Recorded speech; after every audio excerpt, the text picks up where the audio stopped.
Dobro. Jaz sem vojska vlada. Ampak danes je dober dan. Ja. Ja, v več pogledih. Pa prvič, ker reš ven, pa saj jaz sem prvič začutil, da je pomladanska. Pomlad Ja, ne, to je taki dober feeling. Jaz tako pogrešam sonce tle v Ljubljani, da. In danes je prvič, ko se stopiš ven, je zares. Ja, jaz pa odpotujem v soboto. Glik zaradi teh vremenskih razlogov. Okay. Alergija. Ne, ampak alergija na mraz. Ja. Se zdaj bo boljše pa je. Sonce rabim, ja, tako da. Hvala vam za obisk. Koliko blizu si to nastavimo? Tako bo po mojem v redu. Redu? Če vam dam še malo takole. Mislim, da smo, ja. Tega sem se res veselil cel teden že. Tudi mi dva. Ste imeli priprave. Ponavadi jih nimam, ampak sem rekel, ne bi bilo odgovorno, mogoče do državljanov, da se ne bi nič pripravil. Ponavadi se ne, ampak včeraj sem nekaj spisal in poslal svojim naročnikom na e-mail, pa bi vam rad tole prebral. Naročniki so tile kanali, ki objavljajo. Na e-mailu imam 20,000 naročnikov. Aha. Včasih napišem kakšno pismo, ga pošljem in imamo tako komunikacijo, sicer enosmerno, ampak ja, moje misli, ja ne. Leta 1858 sta Abraham Lincoln in Stephen Douglas debatirala za senatorski sedež v Illinoisu. 7 debat po vsej državi. Douglas je ponavadi govoril 3 ure. Ko je prišel Lincoln na vrsto, je bilo že 5 popoldne. Občinstvu je predlagal, da grejo domov, povečerjajo in se vrnejo za nadaljne 4 ure. Ljudje so se vrnili. 7 ur pogovora o prihodnosti države. Na prostem, brez ozvočenja, brez kamer. Kakšni ljudje so to bili? Zagotovo niso bili pametnejši od nas. Je bil sigurno manj kaotičen. Živeli so z manj hrupa, pozornost je bila lažje ostrejša. V 160 letih smo jih z 3-urnih debat prišli do 90-sekundnih izjav. Prostorov za poglobljen pogovor skorajda ni več. Tistih, kjer 2 človeka z različnimi pogledi sedita drug ob drugem dovolj dolgo, da se pogovor sploh lahko začne. To sem poslal. Pa preden bi začel, bi imel tako vprašanje za vaju dva, pa tudi zase. Kako bi lahko mi ta pogovor naredili čim bolj konstruktiven za državljane? Ne za nas 3, ampak za njih. Če imate kakšen predlog za sebe, za mene, preden začnemo. Gospod predsednik. Pa jaz mislim, da smo prvi korak že naredili, s tem, ko smo telefone pustili zunaj. Ker se lahko na ta način fokusiramo na dogajanje v tej sobi in na diskusijo med nami. Ta drugi korak, ampak ta je seveda v vaših rokah, jaz mislim, da je v dobrih rokah, je, da nas poskušate odkriti tisti del v nas, ki je običajno zamolčan takrat, ko se gre za politične debate. Zaradi tega, ker na koncu smo vsi ljudje in tisto, kar nas dela ljudi, zaznamuje tudi naše delo. Se pravi, tako kot vrednostni sistem, predvsem pa tudi pogledi na svet, so tisti, ki nas tako drugače vodijo tudi izven. In o tem verjamem, da je bilo dosti debat v Illinoisu, pa zelo malo debat v medijskem prostoru v teh dnevih. In to ni vrednostna sodba, nikogar, samo mogoče moja opaska, kaj je tisto, kar manjka v javnem diskurzu, da bi se lahko ljudje v resnici odločali, da rečemo bolj kvalitetno. Jaz mislim, da ključni pogoj ste oziroma smo ustvarili, se pravi, da je dovolj časa za debato. To, kar ste prej citirali iz Amerike, je res, oziroma to, kar ste rekli o tem, kar ste citirali, je res. sodoben čas je v bistvu neko poglobljeno razpravo, še posebej po volilni kampanji, ubil. Zdaj, podcasterji ste to vrnili nazaj nekako, kar pomeni, da ta potreba realno obstaja. In v bistvu je to vse, ne, kar je treba. Ne. Če hočete, da se stvari stehtajo, rabite časa, ne, da se argumenti dajo na mizo. Kaj pa z vidika energije, ki bi jo lahko mi ustvarjali tukaj noter? Sej, mi smo se tukaj dobili, zbrala sta si medij, ki je malo bolj drugačen. Drugačen je iz tega vidika, ker je časovno manj omejen, ampak čistko način pogovora, a bi bilo možno narediti drugačen, ne, kot je ponavadi. Lahko sem naiven, ampak moje vprašanje vama. Ja, ste rekli, kot je ponavadi, kdaj? Jaz se ne spomnim podobnega pogovora, kjerkoli, na kakšnem podcastu. Ne. Ma pa po moje eno napako, ne. Ker če boste to objavili čez 2 tedna in bodo ljudje to poslušali, bodo imeli vmes še v glavi za 2 tedna informacij tega, kar se bo zgodilo, ne, v tem času in ne bomo aktualni. Še dobro, da ne spremam toliko aktualnih stvari, niti nisem imel v planu govoriti o njih, ker jih ne poznam, tako da bi bolj širše filozofsko Ne, razumem, zapeljal. Je predvolilni čas in se veliko dogaja vsak dan. In, to je res, ja. Ne vemo, kaj bo čez 2 tedna. Se mogoče pa ravno ta omejitev, ki je realna, lahko nam priložnost. Če se vsi zavedamo, da bo to, o čemer se pogovarjamo, moralo prestati test časa, Ja. potem se bomo očitno pogovarjali o temah, ki zdržijo dlje kot samo 2 tedna in to je točno tisto, kar manjka v običajnih medijih. V običajnih medijih je vedno debata skoncentrirana na 3 dni mogoče, pa še na kakšne slabe stvari iz preteklosti, zelo malo krat pa prestane točno ta test. Ampak, kot rečeno, to je v resnici bolj izziv vam, ki ta pogovor na nek način usmerjate, kakor nama dvema. Ampak ja, jaz se strinjam s tem, kar je rekel Janša. Ravno podcasti odpirajo polje, zato da se nekatere debate, ki so žal iz medijev izginile, klasičnih medijev, da lahko pridejo do ljudi. Tako da se res veselim. Mogoče še nekaj o tradicionalnih medijih. Nekje sem zasledil ali pa pošiljali so mi vaš posnetek, kjer ste rekel, da ne bo soočen 1 na 1, toliko pogosto, razen tukaj, upam, da sem to prav razumel, pa bi bilo tako splošno vprašanje, ne zakaj ali pa to, ampak kaj se dogaja z tradicionalnimi mediji? No? Tako. Jaz mislim, da umirajo, oziroma se prirojevajo. Ne. Tisti, ki se pa ne prirojevajo, tisti pa umirajo. Zdaj se veselim soočen, ampak soočen, ki so takšna, kot je tole, ker imaš čas, ne pa tam, ker pač neki števci tečejo, pa so voditelji bolj živčni kot ti, ne. Pa na koncu ni nič od tega, ne moreš misli dokončati, potem replike so omejene, skače se v besedo. Jaz ne vem, če si o takih soočen gledalci lahko ustvarijo neko resno sliko, bolj si pol zapomnijo, kako, če kdo kaj vmes kaj povedal, kako kravato si imel, če je bila postrana. Ne.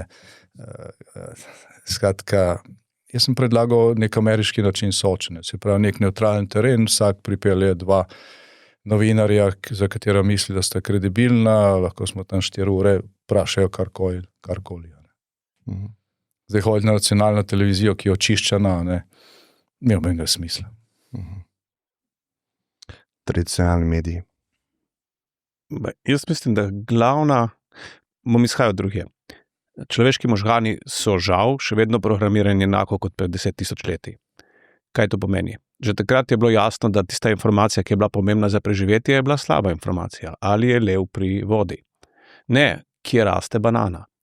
Banano lahko kadarkoli utržeš, medtem ko leba boš, da se izogneš, ker samo ena napaka te stane življenje. To je v naših možganih ostalo, to se nič ni spremenilo.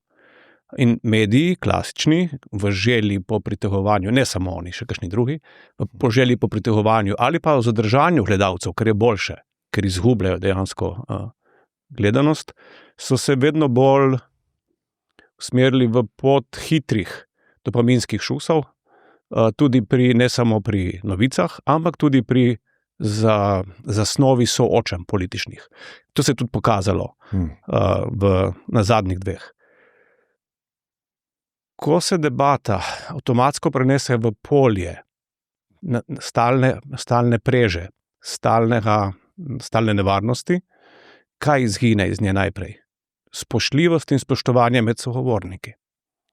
Čim izgine spoštovanje iz dialoga, se ti tudi možgani na nek način zaprejo in niso več v kreativnem načinu razmišljanja, ampak so v načinu, ki fight or flight, beži ali pa bori. In to je tipično za vsa soočenja medijska v tradicionalnih medijih.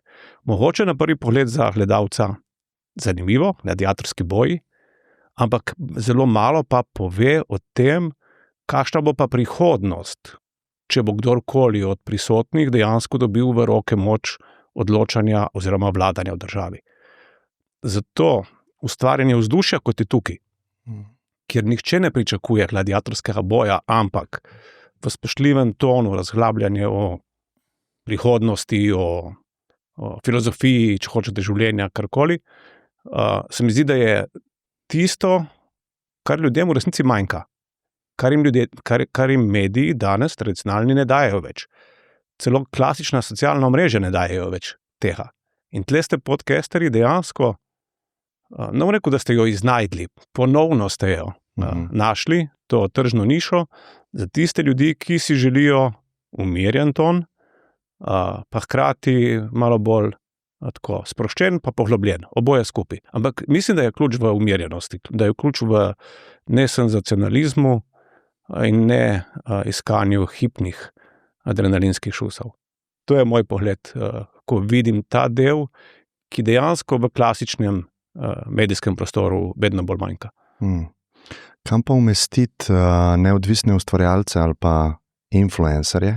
Pa bom vas vprašal, ker vem, da imate zdaj neko situacijo, socialne omrežja so preplavljena z milijoni informacijami, Kam to umestiti? Pa zanima me to v povezavi s tistim zakonom, ki ste ga pripravljali o medijih. Mislim, da sva midva, gospod Janša, govorila o tem takrat, to je bilo 1 leto nazaj. Mal vaš pogled razširite o tem, kako bi bilo dobro nas urediti zakonsko, kot medij. Jaz si bom zdaj drznil reči, to je moj osebni pogled, ki je v marsičem drugačen od uradniškega pogleda dotičnega ministrstva, ki je ta zakon pripravljalo. Jaz mislim, da na vsakem novem področju, in vplivništvo je novo področje, je na začetku treba pustiti dovolj svobode in ne poskušati ukalupljati po merilih, ki vladajo v neki prejšnji industriji, po domače v klasičnih medijih. Ministrstvo je šlo točno v to smer, poskušati skozi isto prizmo obravnavati vplivneže, kot obravnava klasične medije. Jaz sem takrat se tudi dobil s par predstavniki, zato da sem si to sam pri sebi razčistil, pa predvsem, da sem lahko preko nekaterih tudi amandmajev najbolj težavne poglede umaknil. Jaz mislim, da se bo na tem področju, da je treba biti pozoren, treba mogoče na 2 leti zakon spreminjati skupaj z razvojem, nikakor pa ne enačiti enega in drugega. Jaz mislim, da prej ali slej bomo prišli do tega, da bomo morali imeti svojo zakonodajo za socialna omrežja, ne za vplivneže, ne me narobe razumeti, za socialna omrežja in znotraj te zakonodaje, ki ne bo medijska zakonodaja, ampak bo o družabnih omrežjih, urejati tudi status vseh, ki na teh omrežjih delajo in delujejo, ker gre za 2 različne dejavnosti. Tako da smo še precej daleč, po moje, od tega, da bi zares dobro razumeli, kako zastaviti ta regulatorni okvir. In zato je, ko ne veš, kako se lotiti, včasih celo boljše pustiti, brez prevelikih posegov. Gospod Janša, a vidite kakšne izzive pri urejanju teh take vrste medijev ali pa take vrste govora, lahko celo tako bolj širše zastavimo? Ja, jaz vidim izzive predvsem v tem, da se zdaj v bistvu ne pogovarjamo o svobodi izražanja, ampak o tem, kako to na nek način omejiti pa cenzurirati. To je zdaj debata. V svetu ne mislim na vaše vprašanje, ampak mislim na to, kar se dogaja v Evropi, recimo z Digital Service Act pa z ostalimi regulativami, ki so bile sprejete in ki so v nekaterih delih sporne. Zdaj eno je urejati tehnično področje, kako so frekvence dostopne in tako naprej. Drugo je pa, ko gre za svobodo izražanja. Jaz sem tisti ustavni komisiji, ki se je ukvarjala tudi s temi členi, ki so v slovenski ustavi. Leta 1990, 1991 in so bile to zelo zanimive debate.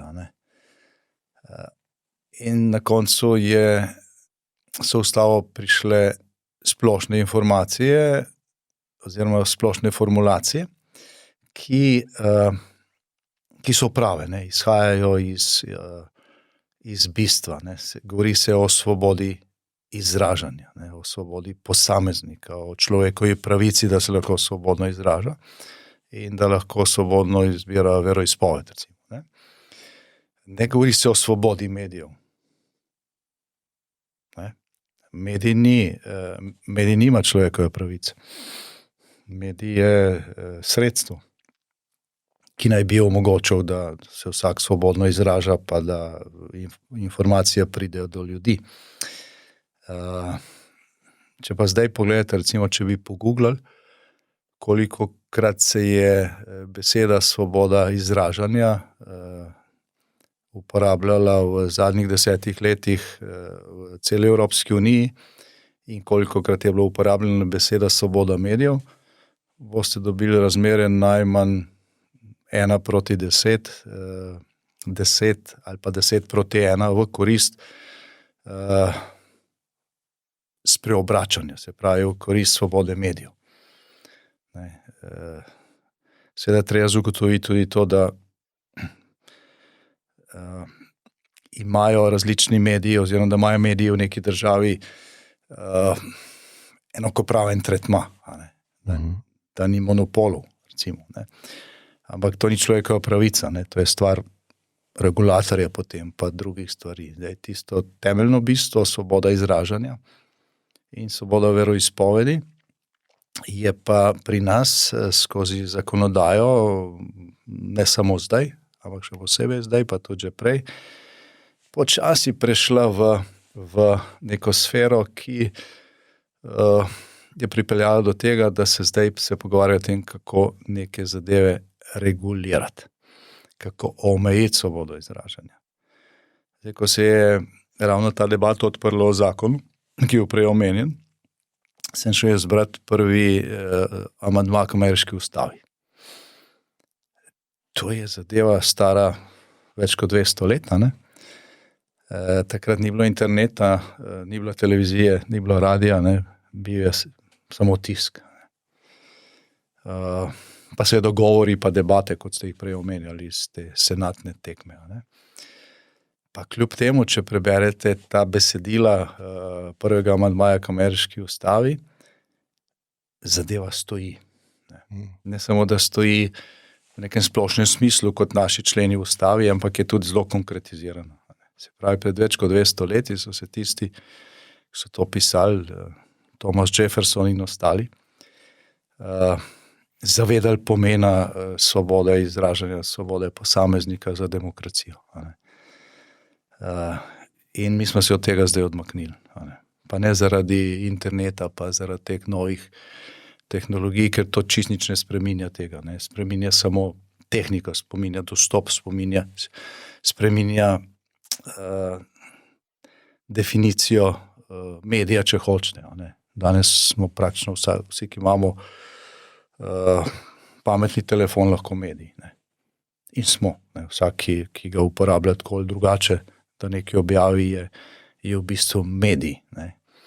Jaz v tem ne vidim slabo stvar, jaz v tem vidim v bistvu uresničevanje tega, kar so zapisali v ta prvi amandma k ameriški ustavi. dejansko je poleg znanja internet največji izenačevalec v svetu, a ne?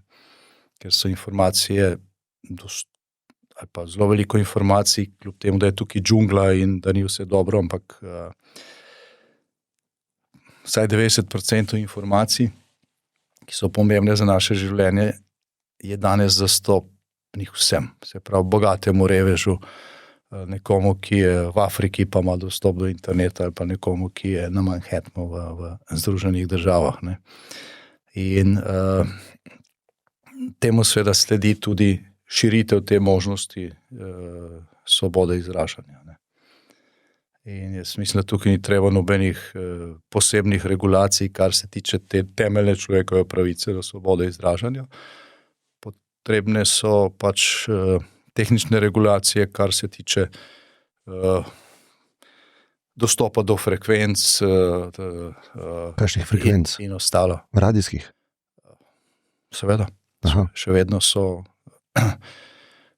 so, vi ste rekli, klasični mediji.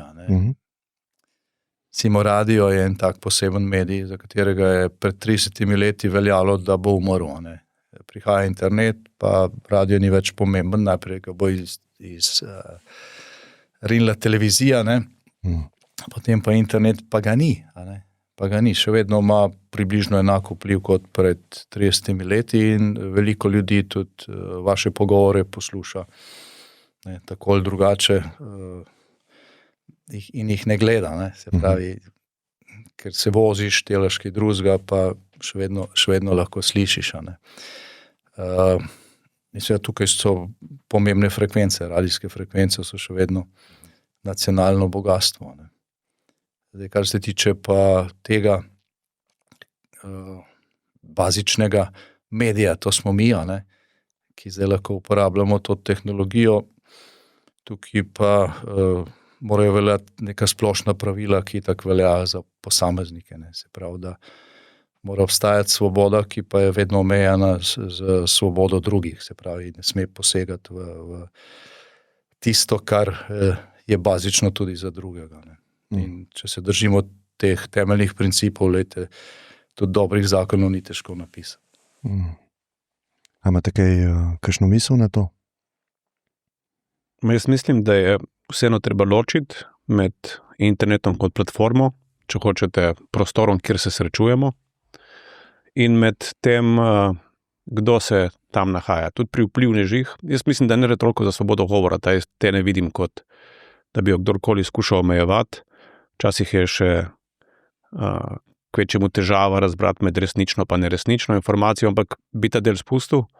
Mislim, da je bila glavna dilema tudi takrat pri zakonu, ko se je poskušalo urejati način delovanja vplivnežev.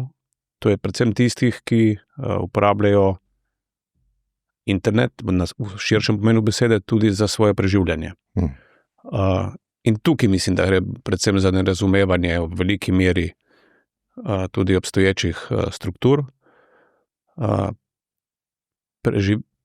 Preživeti z vplivništvom je posebna, nam rekel, znanost, po neko obrt, zelo v razcvetu, po širom sveta, pa vendar to ni nekaj, kar je nedelo. In marsikdo, starejše generacije, to enačijo z nedelom, kar je popolnoma zgrešeno.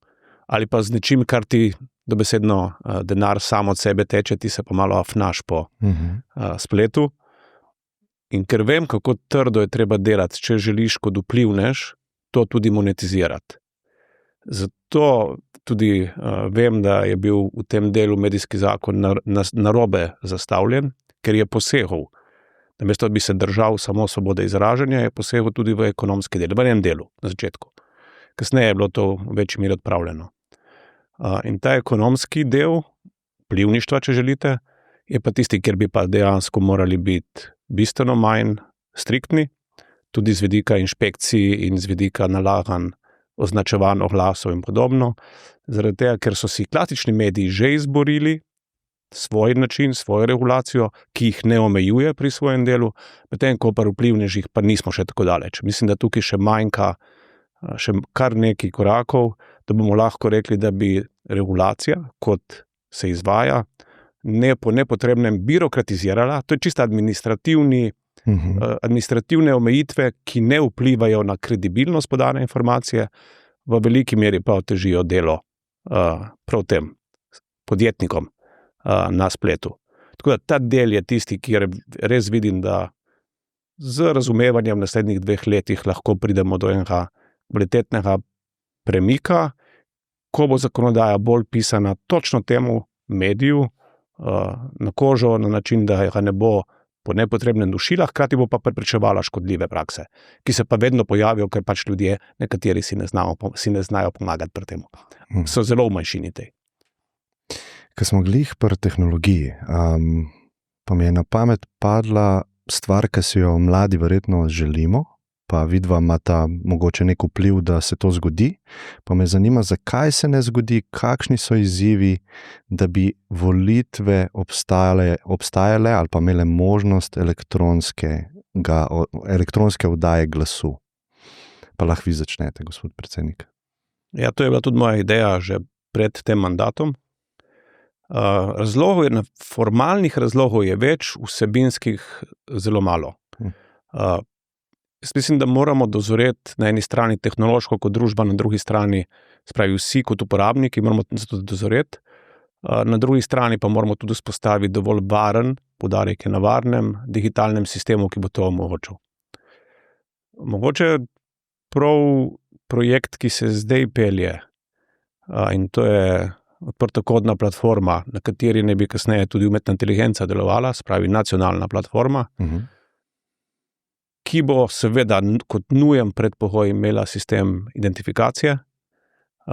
Tak sistem sicer že obstaja, ampak govorimo o tem, da imamo nacionalni, lahko dostopen sistem in tudi identifikacijo, bi lahko bila temeljni pogoj za to. Spravi, da imamo sistem, kjer je autentikacija uporabnika jasna, kjer je tudi volilna pravica s tem jasno locirana na enega uporabnika in da se lahko potem tudi uporablja.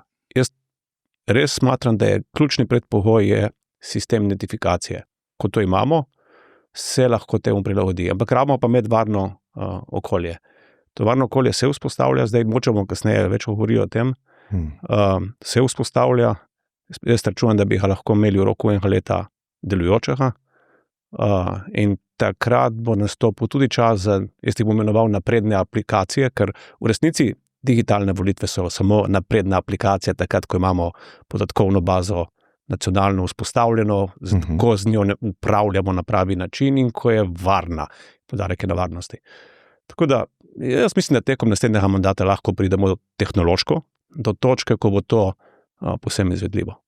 Rekli ste, izziv je varnosti.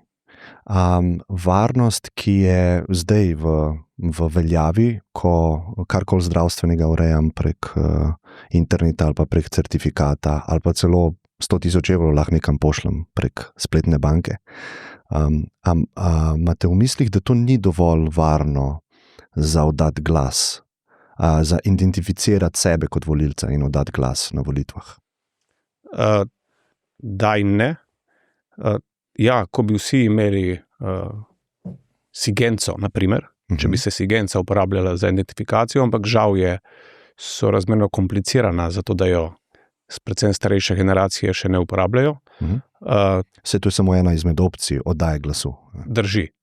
V tem primeru bi to lahko naredili. Še vedno mislim, da je glavni zadržek v tem, da pri digitalizaciji dela javne uprave še nismo prišli tako daleč in da enostavno volitve mogoče niso prva prioriteta pri digitalizaciji javne uprave. Verjamem pa, in se vrnem na točko nacionalne platforme za velike jezikovne modele, verjamem pa, da lahko da to velikanski pospešek. Ker ključni predpogoj, če bomo želeli, da bo ta platforma zaživela, so seveda uploadi vseh naših podatkov.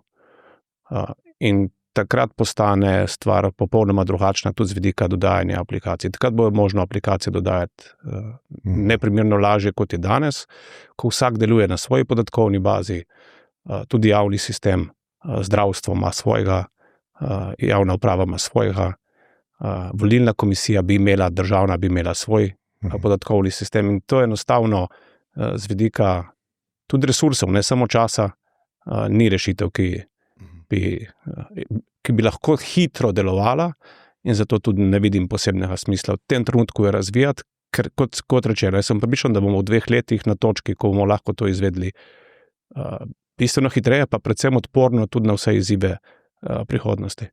Se pravi, če sem prav razumel, problematika je resursov, prioritet in pa varnosti, a ne? Jaz bi si bom dovolil eno izkušnjo uporabiti iz časov, ko sem bil še ko smo štartali digitalizacijo v podjetju GEN-I.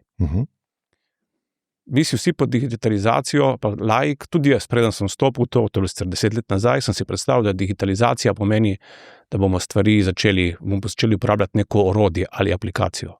In da je to najtežje. Figo. Jaz sem spoznal, 2 leti smo rabili na začetku, da smo vse podatkovne baze povezali med seboj v enoten data lake, in šele ko smo imeli to jezero vzpostavljeno, in res je trajalo, pa to je bila firma z dostopom do najboljših IT-ovcev, da ne bo nesporazumov.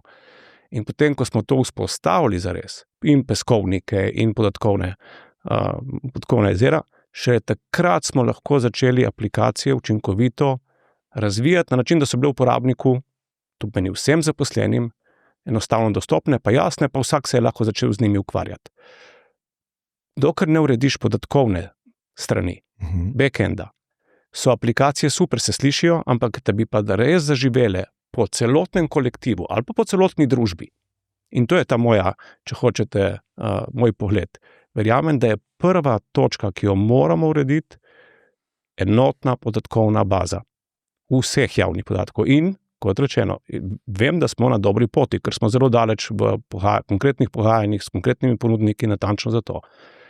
Ko bomo to enkrat vzpostavili, bo dodajanje aplikacij, to je moja izkušnja, nekaj, kar bo dobesedno letelo samo od sebe. Danes bi bil največji problem tudi v primeru e-volitev, kako povezati med seboj različne baze podatkov, ki jih imamo, zato da bi delovale varno in kot celota. E-volitve, kakšni so vaši pogledi na to? Jaz mislim, da jih še dolgo ne bo. Ne gre tukaj toliko za tehnologijo, kot gre za zaupanje. Volitve so eden najpomembnejših, verjetno temeljni akt demokracije. In tukaj morajo ljudje zaupati v to, da bo njihov glas dejansko, ki jo dan, šel tja, kamor so ga dali. Zdaj iz zgodovine poznamo pač veliko situacij, pa z filmov, kaj se lahko dogaja s temi glasovi, ima pa tudi v Sloveniji še v tem sistemu problem s tem zaupanjem. Pa mogoče da ne grem takoj na to. Poskusili so z elektronskimi volitvami v Estoniji, pa so naredili korak nazaj, mislim, da so že 10 let nazaj, najprej na lokalnih volitvah, potem se mi zdi tudi na državnih, nisem pa prepričan, to naredili, danes nimajo več tega. Velike afere so bile na Filipinih, v nekaterih južnoameriških državah s temi elektronskimi napravami za elektronsko glasovanje, ker sicer pač si moral priti na volišče, pa si tam pač namesto, da bi izpolnil papirnato glasovnico, si na tisti mašini odkljukal, dokazalo se je, da je bil software prirejen, na par sodnih procesih, tudi nekatere ameriške zvezne države so imele Dominion glasovalne stroje, ki so bili pač veliki problemi. Tako da danes po moje 28% ljudi, ki glasujejo v državah, kjer imajo demokracijo, voli s papirjem. In tako, da pokaže osebni dokument. O čemer je zdaj debata v Združenih državah, kar je zanimivo za državo, ki ima nekaj 100 let demokracija, da se zdaj prepirajo, ali moraš imeti osebno izkaznico, ko voliš. Ampak, če gremo nazaj na Slovenijo, mi imamo že s tem sistemom, ki ga imamo zdaj deloma, probleme z zaupanjem. Recimo predčasno glasovanje je en tak problem. 15 let nazaj, ko je nekaj odstotkov ljudi glasovalo, na predčasnih volitvah se s tem ni noben ukvarjal, tudi ni bilo to pomembno. Ne. Na zadnjih volitvah, pa tudi že prej, ker je udeležba začela naraščati, mislim, na zadnjih volitvah je 10% ljudi glasovalo na predčasnih. To je 10 poslanskih mandatov, ne, je to ključna številka. Odkar se je ta odstotek udeležbe dvignil, mi vse skozi predlagamo, da se ti glasovi vsak dan sproti štejejo, ne, pa zabeležijo. In ker ima leva stran vedno večino, odkar Slovenija obstaja in je samostojna in demokratična, v teh državnih volilnih komisij je bilo to vedno zavrnjeno in preglasovano. Tudi z poskusom v državnem zboru nismo uspeli. In zdaj je tako, da ti glasuješ predčasno torek, sreda, četrtek. Seveda se tam mora vsak podpisati, ne? Pa tudi to se ne izvaja povsod striktno. Se pravi, se ve, koliko ljudi je glasovalo, ne ve pa, ne pozna se pa izid. In potem se te skrinjice hranijo nekje. Ne? Zdaj, predčasna volišča so po zakonu v zakonu piše, predčasno volišče je za vsak volilni okraj, teh je 88, na ozemlju volilnega okraja. To piše v zakonu. Eno.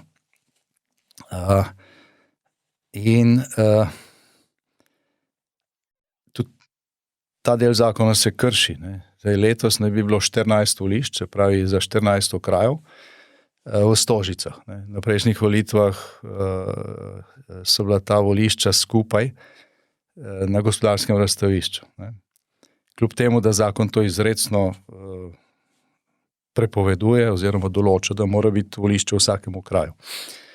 Mi smo zdaj vložili spet pritožbo na to, bomo videli, kaj se bo zgodilo, ampak doslej je bilo to vedno zavrnjeno, če že to ni pomembno. Pa je seveda pomembno iz več vidikov. Glavna stvar, kar se tiče zaupanja, je pa to, da se glasovnice ne štejejo vsak dan sproti, ampak se štejejo šele v nedeljo. Potem, ko so volitve končane, skupaj z tistimi glasovnicami, ki so bile oddane v nedeljo. Kaj to pomeni? Ti glasuješ v torek na predčasnih volitvah in tvoja glasovnica je potem preko noči torek na sredo, sreda na četrtek, četrtek na petek, petek na soboto, nekje zaklenjena in nekdo ima ključa. Ne. To, glejte, še posebej, ko gre za nekatere okraje, pri mnogih ljudeh zbuja nezaupanje. Ne. To nezaupanje je utemeljeno zato, ker mislim, da so bili 3 ali 4 formalni poskusi, da se to pač spremeni, pa da se glasovnice sproti preštejejo, pa je bilo to vedno zavrnjeno. Ne. Pa če gremo zdaj na Ljubljano, pa na Stožice, ker bo protizakonito letos očitno 14 predčasnih volišč na enem mestu, kar pomeni, da jih bo 13 nezakonitih. Tam bodo te skrinjice čuvane strani varnostne službe Zorana Jankovića. Dajte, jaz te varnosti ne zaupam, pa tudi veliko drugih ljudi, ki jih poznam, temu ne zaupa.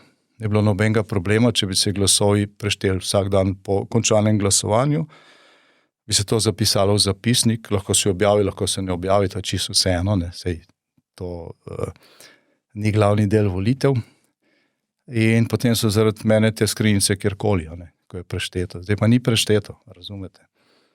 Lahko nekdo ve pa se, koliko ljudi je predčasno glasovalo na kakšnem volišču, lahko nekdo v 10 minutah zamenja cele volilne skrinjice. Pa tega ne moš nikoli ugotoviti ali dokazati, ker tudi glasovnice niso oštevilčene. Ne. Glasovnic dobi, to je navaden papir, ki ga dobi okrajna volilna komisija in to se seveda prešteje. Ne ve se pa, koliko je bilo tega dejansko natisnjenih, vsak lahko to z malo boljšim strojem sam naredi, a ne? Ni nobene zaščite. Kljub temu, da smo tudi to že predlagali In ta del volitev je pri nas sporen. Ne. Pa volimo na popolnoma klasičen način. Ne. Jaz sem bil recimo dobrih 10 let nazaj vodja ameriške delegacije, Ameriškega republikanskega inštituta in sem vodil opazovalne misije na volitvah v Nigeriji. Ne. To je 200 milijonska država, ne. Največja afriška država. In smo spremljali, kako volitve tam potekajo. Ne, ne govorim zdaj o tem, da pač imajo tam teroriste in vse in je to, rekel, posebej kompliciran postopek, ampak tam je tako, da ko so glasovi oddani, ne, ko se zaključi glasovanje, pa v glavnem glasuje zunaj. Ne. Tam ni slabega vremena, ne, glasuje zunaj. In ljudje opazujejo to, pač neka ograja, ampak ljudje to opazujejo in ko so volitve končane, se javno šteje. Ne. Volilna komisija strese glasovnice na mizo in potem dvigne in tudi ljudje, ki so tam okoli 1000 se jih zbere na kakem volišču, slikajo to. Tam ni teoretične možnosti, da je bilo kaj narobe. Pa je to Afrika, o kateri včasih mi govorimo zelo posmehljivo. Ampak recimo to, ko smo mi videli, pa smo bili na veliko voliščih, tudi v predmestju, ker nimajo niti vode, niti kanalizacije, niti elektrike, ne, je bil ta volilni postopek izpeljan tako, da pač ni bilo dvoma in tudi, ko so pol napisali zapisnik, je predsednik komisije dvignil, vsi so slikali, pošiljali so si med sabo, prej so se šteli kot državna volilna komisija rezultate. Ne. Tako da mi pa imamo neke bazične težave, ko gre za štetje glasovnic na predčasnih voliščih.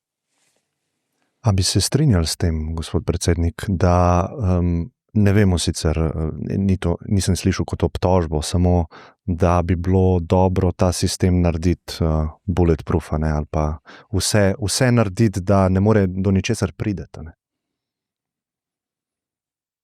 Jaz bi tako rekel. Najprej ne povem, da sem v politiki 4 leta. Ta sistem je tak 30 let, čeprav razumem. Ampak ni pomembno to. Nekaj drugega.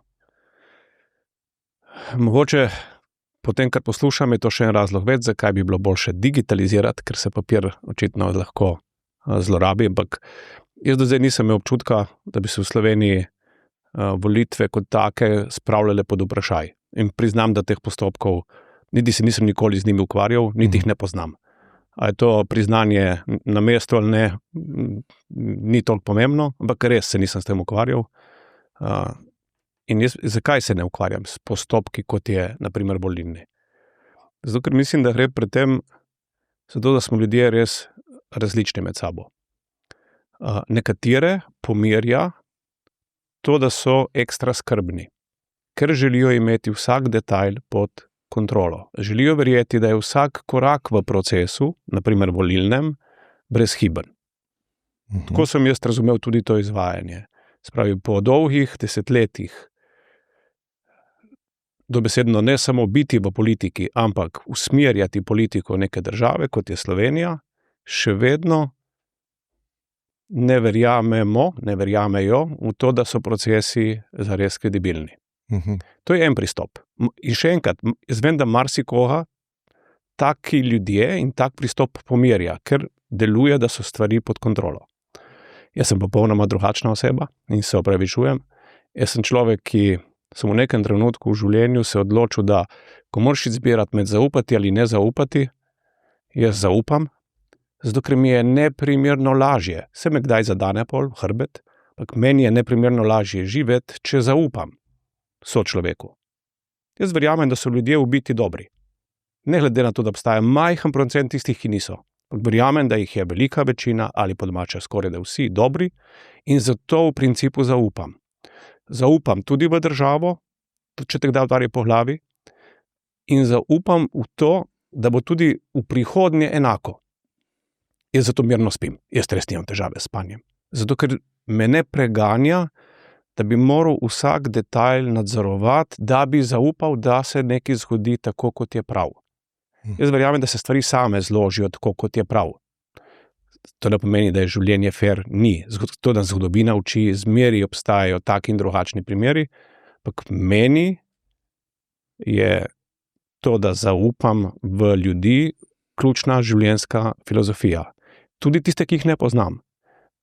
Prej je Janša omenil Nigerijo.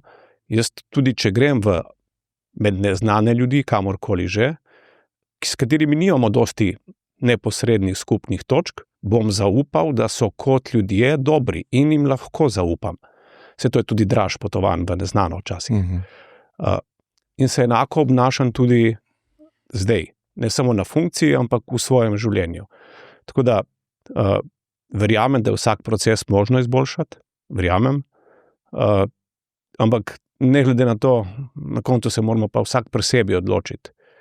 Ali zaupamo v lastno odgovornost in s tem tudi odgovornost sočloveka, ali smo vsi odgovorni en do drugega, začne se pri sebi, pa do drugih, ali pa ves čas mislimo, da smo edino mi tisti, ki mu lahko sami sebi, ki mu lahko zaupamo. Meni bi bilo grozno, da bi mogel živeti sam pri sebi v prepričanju, da smem zaupati samo samu sebi. Mene bi pobralo. Ampak res, dobesedno. In zato pač sem ravno obratno od tega in jaz zaupam v vašo odgovornost, zaupam v Janševo odgovornost, takrat, ko dobi funkcijo, ker je to način, kako pač funkcioniram.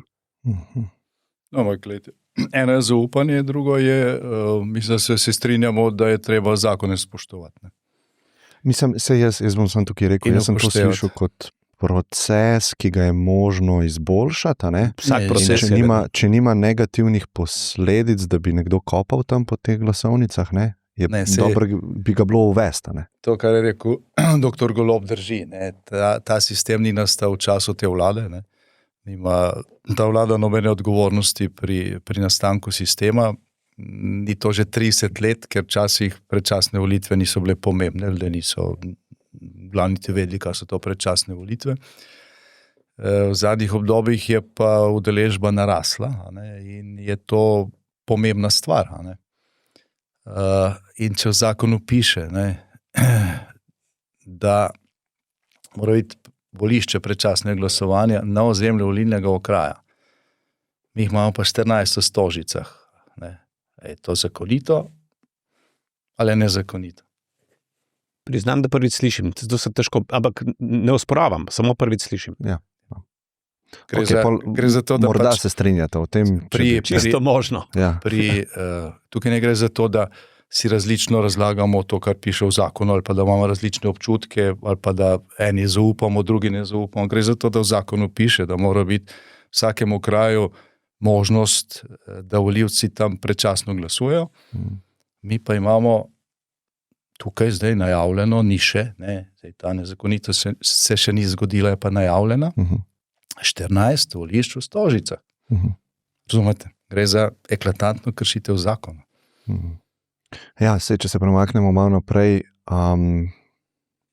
v bistvu čisto eno fundamentalno vprašanje bi vaju vprašal, tudi tako življenjsko je, kakšen človek se vam zdi dober človek, kakšne vrednote ima dober človek, pa recimo, če se res probamo ideološko odstraniti iz tega odgovora, Gospod predsednik, lahko vi začnete. Zdaj ste mi pa dali vprašanje. Najprej naj povem, da se tudi ta pogled, kaj je biti dober, spreminja, vsaj pri meni, se spreminja skozi čas. Jaz mislim, da tako kot človek odrašča, tako se ne samo, da se spreminja ne samo, da se spreminjajo potrebe in želje, tako se spreminja tudi osebnost. Jaz sem to govorim iz sebe zdaj. V mojem življenju je bila največja sprememba, ki sem jo doživel, so bili moji 3 otroci.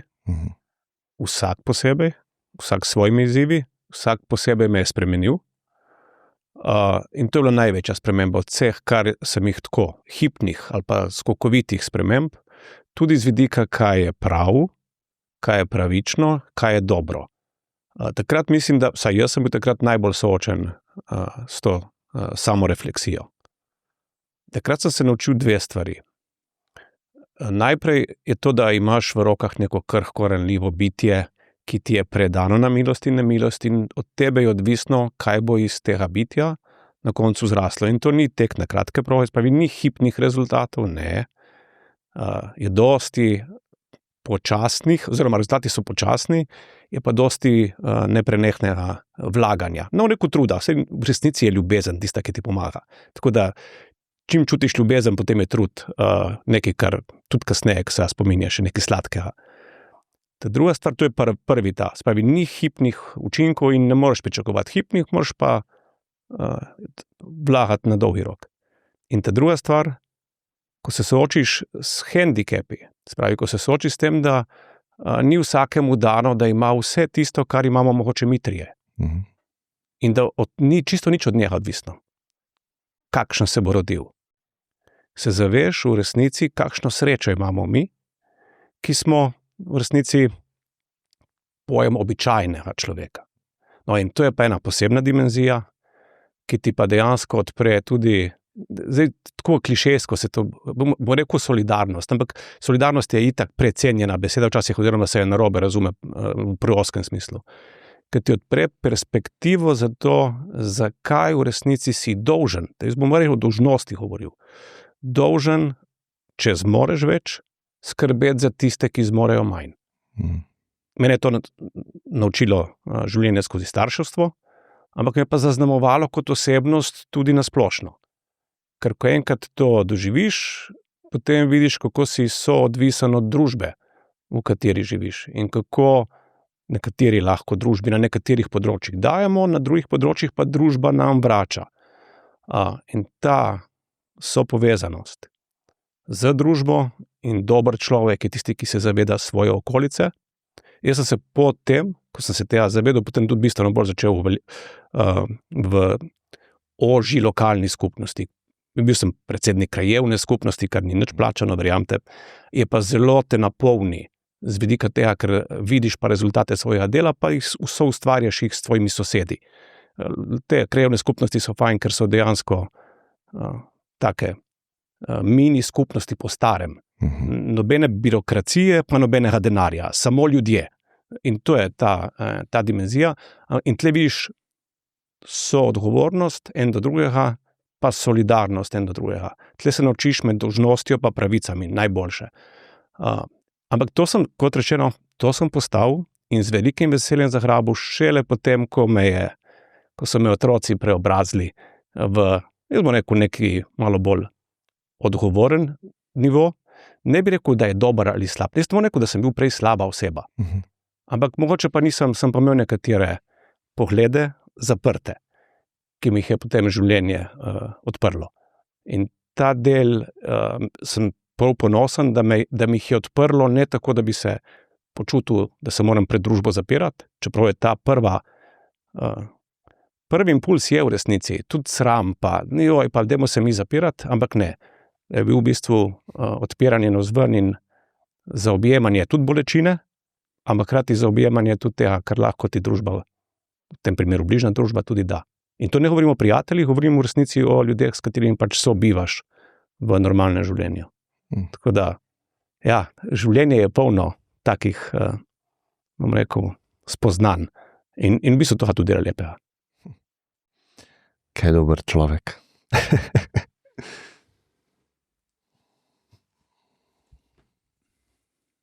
Zelo veliko ljudi, pač vemo sami pri sebi, kaj je dobro in kaj je prav in kaj ni dobro in kaj ni prav. Kljub temu pa se da na to vpliva tudi zunanje okolje, in zunanje vzorci in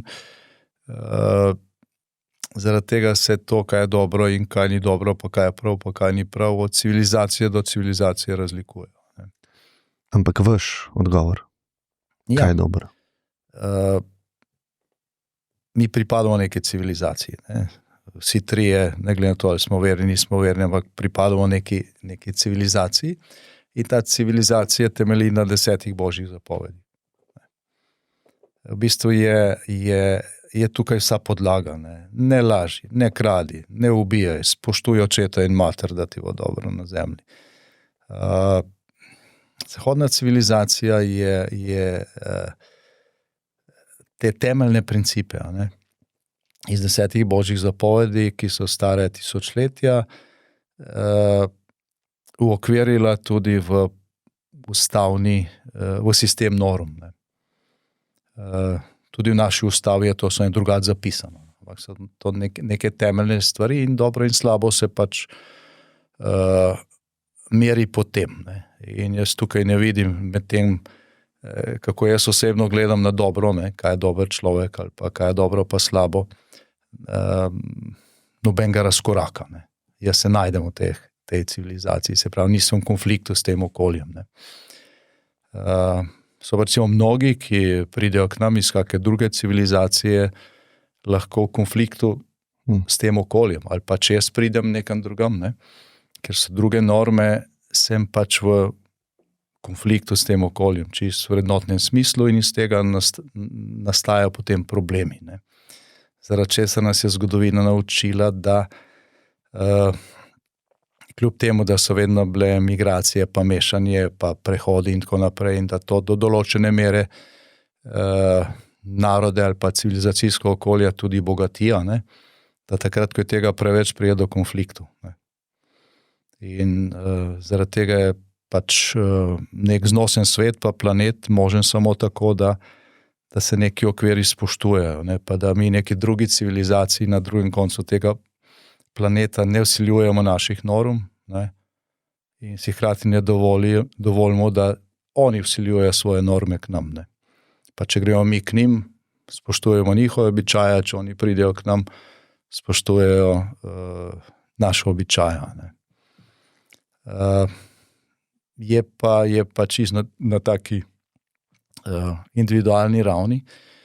V tem trenutku na svetu, po moje, večina ljudi, ki tega ne sprejema na ta način. Ne. Ki misli, da tisto okolje, v katerem je, pa te norme, ki so, pa ta pogled na to, kaj je dobro, pa kaj je slabo, da mora veljati za vse. In iz tega pa na drugi strani nastajajo konflikti. Ne. Ko se vsiljuje neka kultura, ne vem, nekim afriškim plemenom, ki pač so nekaj drugega in bodo vedno nekaj drugega, ne bodo nikoli to, ker pač so se pač drugače razvijali in obratno, ne, brez tega, da bi bil nekdo slabši ali pa nekdo boljši. Ne. Problem pa nastane tudi, ko se v neki civilizaciji in na tej točki smo mi na Zahodu, skuša te vrednotne temelje, na katerih je nastala, enostavno zreducirati. Ne. Razgraditi, kot je rekel slavni Gramsci. To pa ustvarja druge konflikte. Ne. Pa tudi povzroča to, da nas je čedalje manj. Zdaj, ko sta odgovorila na vprašanje, kako vi vidite dobrega človeka, bi vaju vprašal, kako drugega vidite, pa mogoče boljše vprašanje bi bilo, a imate občutek, da se drugi kdaj pretvarja, pa da govori stvari, ki jih zares ne misli, zato da bi ugajal kameram ali pa volilcem neposredno. No? Vi začnete, gospod Janša. No, čisto iskreno, jaz sem na dr. Golovom razočaran. Ko smo imeli mi to primo predajo, ne, dosti dolgo, ne, takrat, ko je pač on sestavil vlado, mi pa pač nismo mogli, ker so uničili naše partnerje, ne zato, ker bili poraženi, naše stranke dobilo več glasov in več poslancev, ampak so bili naši partnerji uničeni, ki so bili pač šibkejši. Jaz sem takrat mislil, da je pred nama neko obdobje, ne, ker bo pač nekdo v vladi, drugi v opoziciji,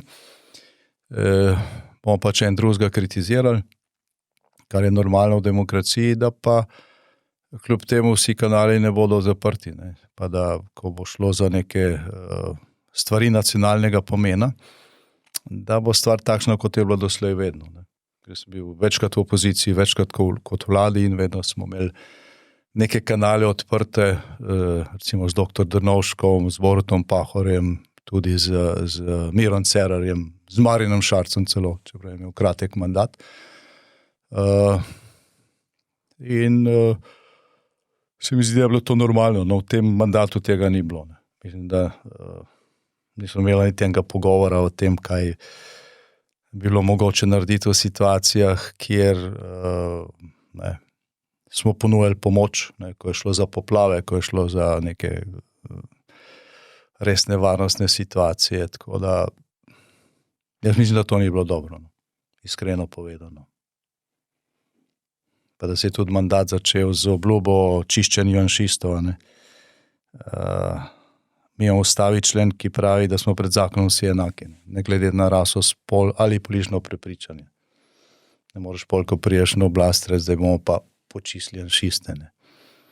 Se pravi, zdaj da kmalu volitve, verjetno mi se stavljali vlado, mi ne bomo čistili golobistov.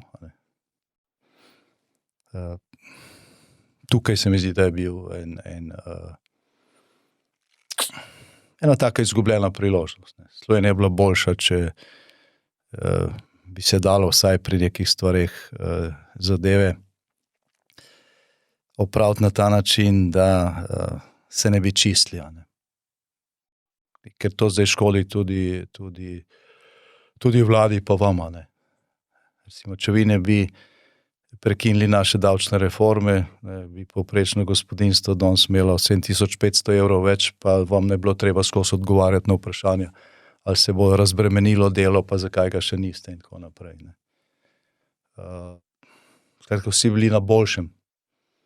Če bi se mogoče midva za pol ure dobila, bi jaz te številke razložil, ker vem, da vaši koaliciji se to ni razume. Zdaj razložite te številke. Kako pridete do teh 7500? Komot, ne. Mi smo dignili splošno davčno olajšavo na 7500 evrov. Danes je pa koliko? Danes je pa na polovici tega, kar smo mi dvignili. 5500? Ja, 2000 evrov manj. Tako, in koliko je to na računu več posameznika pri povprečni plači? Po izračunih financ, ker to smo tudi mi računali, ampak ne navajam teh podatkov, čeprav so približno enaki, imate pa na spletni strani financ ta izračun narejen. Povprečno gospodinjstvo, in vemo po statistiki, kaj je to povprečno gospodinjstvo, je izgubilo 7500 evrov. Ampak vam povem, da to ne drži. Zato vas sprašujem, če ste moče sami to izračunali. Meni je bolj zanimiva ta debata, ki se je začela, ker recimo, kje je bila prva napaka v odnosu? Se vrnem, ampak ker to poslušam, da že 3-krat, ta mit o 7500 več denarja, bom jaz raje izračun naredil kar na pamet, pa ne me pol preverijo, ker vem, da me bojo. Sem mislil, da ga poznate, pa vidim, da ga ne. Davčna olajšava, ki ste jo vi obljubili leta 2021, za leto 2025, je govorila, da bo v višini 7500 evrov. Danes dejansko je 5500, 2000 je razlike. Teh 2000 pomeni približno 600 evrov plus minus za povprečno plačo. Spravi posameznik, ki ima povprečno plačo, bi zaradi te razlike imel na računu na letnem nivoju 600 evrov več. In čisto nič več. Izzivam vas lahko zdaj, mi poveste, da nimam prav, sicer pa verjamem, da me bojo kasneje izračunali, ampak se pa vrne zdaj na debato. Tudi če je tako, kot vi pravite, ne? Razlika med 600 in 7000 je velikanska, pa ne bi zdaj v to se spuščal, zato pravim, da zato je še čas. 7500 je za cel mandat, ne za eno leto. 600 je za eno leto. Tudi v tem primeru vas lahko izzovem, koliko je bila razlika v prejšnjih letih, ker slučajno poznam, koliko je bila, pa vidim, da vi ne veste, zato je po moje nesmiselno, da tem nadaljujeva. Greva nazaj na tisto točko, ki ste jo postavili vprašanje. Ja. Se pravi, če sem prav razumel, spustiti janšiste, oziroma kje je bila ta geneza tega nesodelovanja? No? Lejte, jaz sem prepričan, da bi težko najdli bolj različna človeka, kot sva jaz pa gospod Janša. Jaz lahko naredim zdaj zelo dolg ekspoze psihološkega profila, pa se bom vzdržal, ker ni fair. Zakaj? Ker verjamem v eno načelo. In načelo pravi, da vsak človek si domišlja, da zelo dobro pozna drugega človeka, v resnici pa poznaš samo sebe. Jaz res verjamem v to.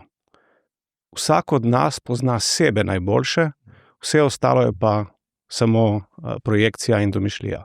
Pa si bom kljub temu, da živim po tem načelu, ki sem ga ravnokar povedal, ker poznam sebe, govoril o tem, kaj so tiste stvari, ki si jih dolžen, ali pa kaj se pričakuje od tebe, ko si v politiki.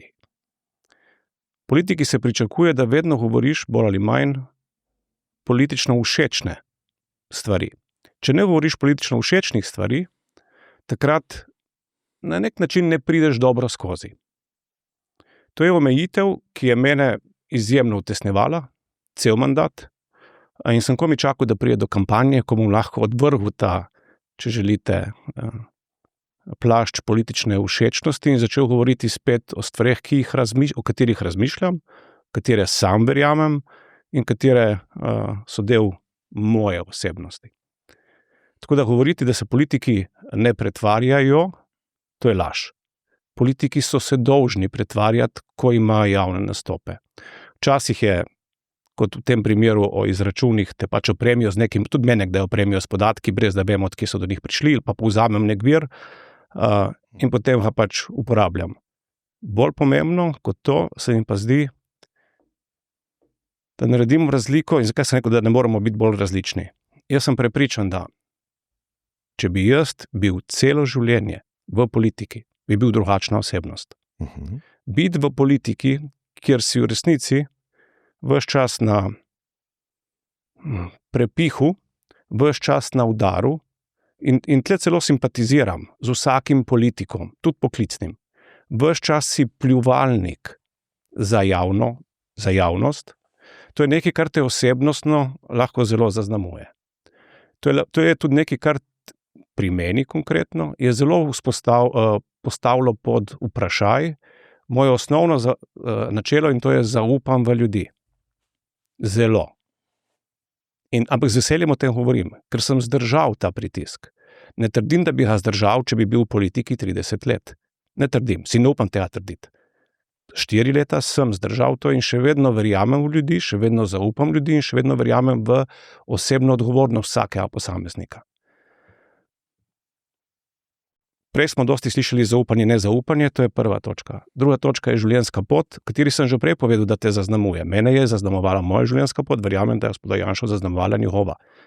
Mogoče, če bi šel sam skozi življenjsko pot, skozi katero je šel gospod Janša, bi gledal drugače. Zagotovo bi bil drugačen in bi imel tudi drugi pogled. Moje mnenje gospodu Janši se ni spremenilo v zadnjih 4 letih. Jaz nisem šel v politiko, zato ker bi hotel ukrojiti svet ali Slovenijo po svoji meri. Tudi zdaj se ne trudim ukrojiti Slovenije po svoji meri, še manj po svoji morali.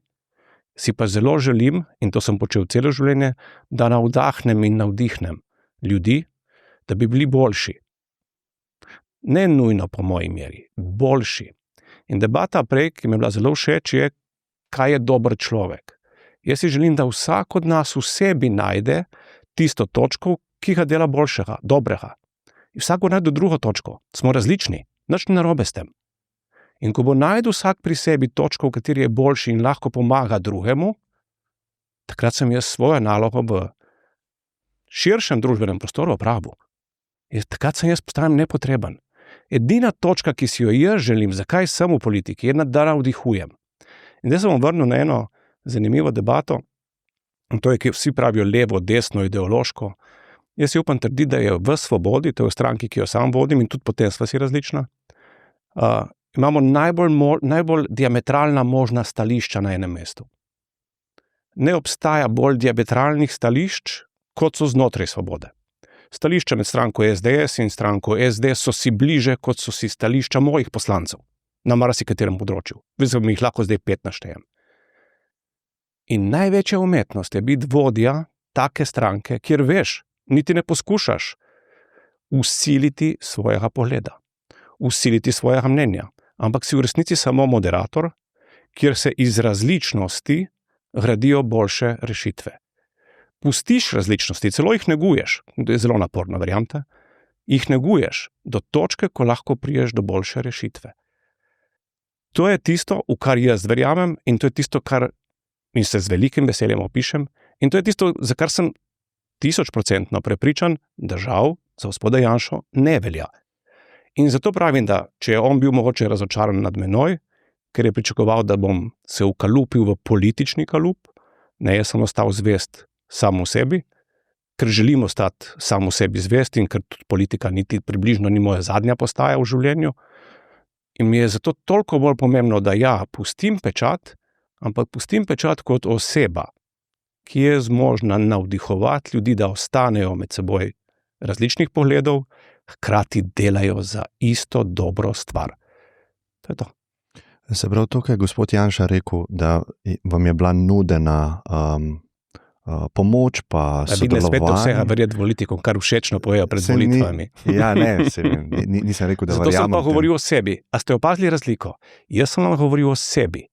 Zato, ker tisto, kar govori človek o sebi, je tisto, kako se pozna.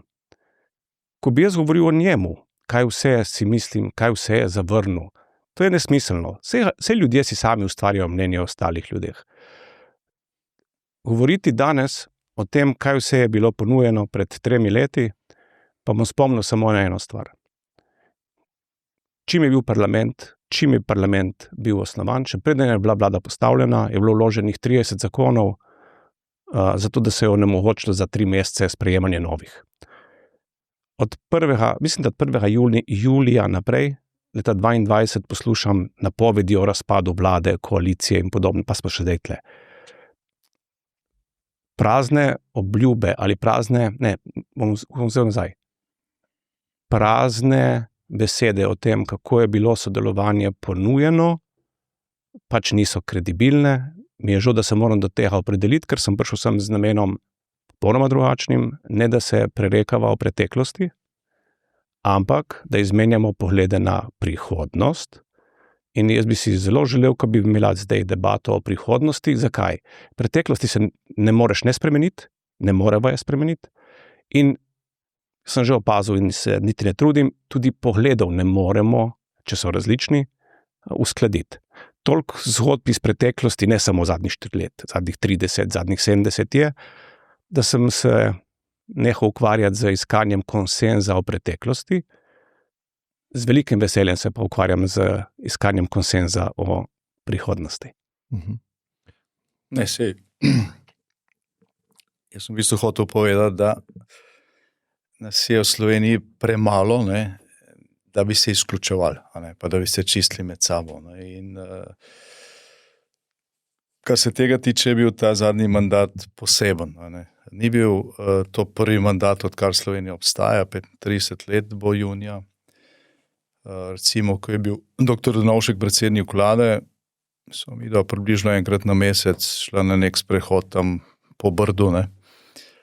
Ker on je zaupal pisarnam, pa smo se pogovarjali o kako urediti odnose s Hrvaško, o pač pogojih za NATO, Evropsko unijo, se pravi, zadevah, ki presegajo pozicijo, opozicijo. Ne? Pa zaradi tega nismo pol o ostalih stvareh mislili enako. Ne? So stvari, kjer je pač treba, ker mora slovenska politika sodelovati. Ne?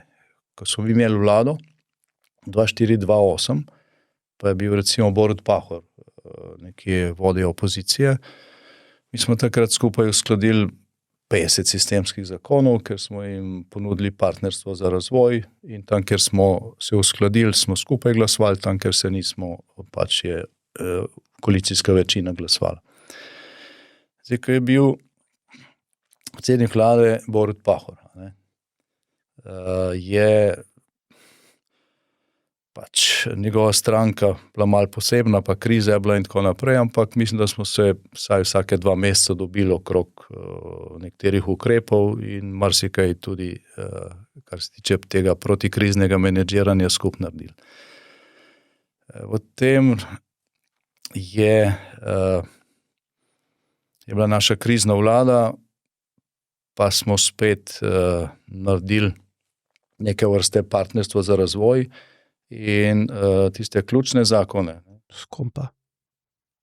Ključne zakone, ne ZUJF, ampak ključne zakone. Sem se že ustrašil. Ker takrat sem bil v Pozitivni Sloveniji, pa smo bili zelo proti temu, kar ste počeli. Ne. Ključne zakone, pokojninsko reformo, ne, ki je pripravil Andrej Vizjak. In okvir za SDH Ampak to smo tudi zdaj naredili enako. smo sprejeli praktično soglasno v parlamentu. Ne. Pa je bila, Tudi tokrat. pa je bila pozitivna Slovenija tam noter. Tudi tokrat. Ampak smo sedeli skupaj na raznih pogajanjih na tisoče ur, ne, v različnih oblikah. No, potem so mene poslali 3 tedne pred volitvami 2014 v zapor. In je tam na tistih ukradenih volitvah zmagal Miro Cerar. Pač potem je bila tudi pravna saga in tako naprej, ko sem jaz prišel ven. Me je gospod Cerar poklical, pa je rekel, ni se opravičil, ne, za ukradene volitve, ampak je rekel, pa situacija je takšna, kot je, so stvari, kjer se je potrebno uskladiti in je, kar se tega tiče, so stiki tekli normalno. Nekje smo se, nekje se nismo, ampak smo se pogovarjali. Ne. Tudi pol, ko je Marjan Šarec sestavil vlado, čeprav ni zmagal volitev, na začetku je bil malo tak podoben odnos kot v vaši vladi, potem pa so bili problemi z proračunom, pa pol je COVID prihajal in je tudi poklical. Ne. In mi smo pomagali tisti vladi še prej, preden je vrgla puško v koruzo. Ker je bila situacija zelo kritična. Ne. Zdaj, ko sem midva prima predaja delala, sem vam jaz dal, jaz vas prej nikoli nisem srečal. Prvič sva se videla takrat, če se prav spomnim.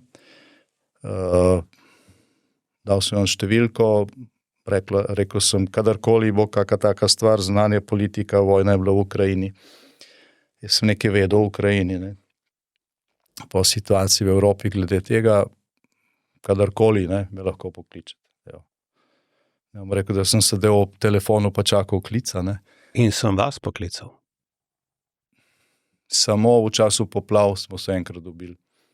Sem vas poklical.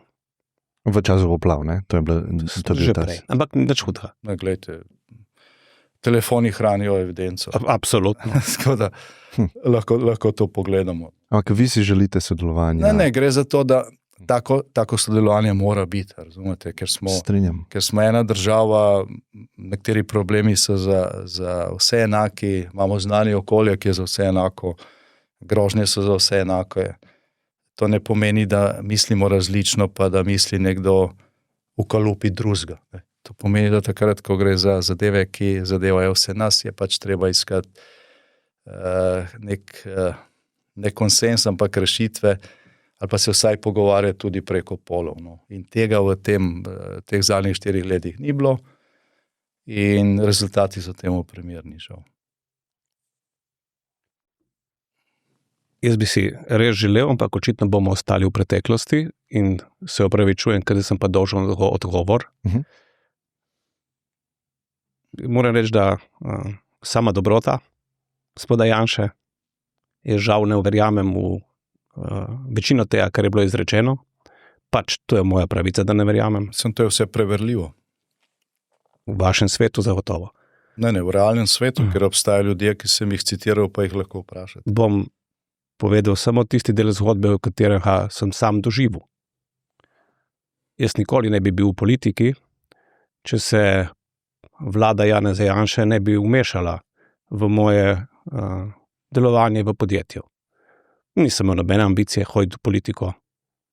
Bil sem zelo srečen v svoji službi in imel sem namen, ne samo namen, imel sem velikanske načrte in tudi odlično okolje, v katerem sem deloval. Pa mogoče je prav za poslušalce, ki verjetno ne poznajo te zgodbe, da jo obnovim, če smo že v preteklosti. Jaz sem leta 2002 v stanovanju, podobno velikem kot je to vaše, ustanovil svoje prvo podjetje. Predtem sem bil na fakulteti pa en čas državni sekretar. To podjetje je začelo s 4 zaposlenimi, bil čisti start-up 2.2. Najel sem kredit, s katerim sem plačal plače svoj, ker sem bil 100% lastnik. In prvi dan smo belili. To podjetje je kasneje po različnih poteh, najprej vstopil vanjo Istrabenz, potem Gorenje, potem država, je iz 4 zaposlenih do leta 2021 postalo podjetje z, mislim, da je imelo takrat 3,5 milijarde prihodkov, bilo je prisotno na 18 trgih, trenutno je zdaj že celo v Ameriki, takrat je bilo samo v Evropi in imelo zaposlenih tam okoli 650 ljudi. Skozi čas sem najprej svoj delež, kasneje so tudi ostali privatni deleži bili prodani državi. Spravi, v trenutku, ko leta 2021 je bilo podjetje državno, lastniško. Takrat je politika ugotovila, da je postalo zanimivo zanje in je se odločila, da mogoče nisem več zaupanja vreden, zato da vodim naprej to podjetje. Zato sem šel v politiko in zaradi nobenega drugega razloga, ker sem videl, kako je politika, ki danes poskuša se prikazati v ovčji koži, v resnici pohlepna po dobrih podjetjih, ki imajo zelo dober finančni tok. To podjetje je bilo takrat razglašeno za drugega najboljšega trgovca z električno energijo v celi Evropi. Pravi, ne govorimo o slovenskem podjetju. V Sloveniji smo imeli manj kot, mislim, da smo imeli 7 ali 8% prihodkov iz Slovenije, dobička sploh nismo ustvarjali v Sloveniji, ampak smo vsega na tujih trgih. In še kot zanimivost, ker vem, da vas te stvari tudi zanimajo, takrat sem bil tudi sam aktiven trader, vedno za račun podjetja, ampak jaz sem poleg tega, da sem podjetje s 6 ljudmi vodil, naredil čistega P&L-a za več kot 10 milijonov evrov v enem letu. Zaradi tega, ker je bila to moja strast. In mi je bila politika tako tuja, da si ne morete predstavljati, kako mi je bila tuja. In na kraj pameti mi ni padlo, da bi okolje, ki sem ga sam zgradil, v katerem sem se neizmerno dobro počutil, v katerem sem lahko vračal družbi. Ker so vsi ti dobički, o katerih sem govoril, vsi ostali v podjetju in smo jih pač delili med zaposlenima, tudi med družbo in sem lahko živel svoje sanje. Vsak ima svoj lahko pogled na moje sanje, jaz pa vem, kaj so bile moje sanje. Med njimi politike ni bilo nikjer.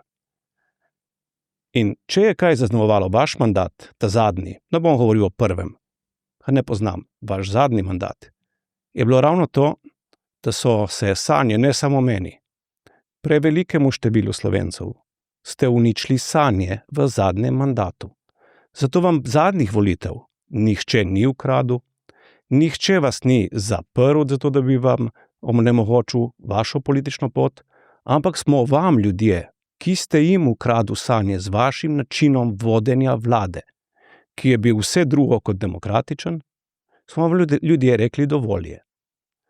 Ali bomo zdaj še vedno v enakem številu ljudje šli na volišča ali ne, bo pokazal čas. Tega nihče ne ve. Ne vem ne jaz, ne veste vi, vsak od naju lahko računa na svojo plat zgodbe, ampak, kot sem rekel, jaz sem prišel sem z velikim veseljem govoriti o prihodnosti.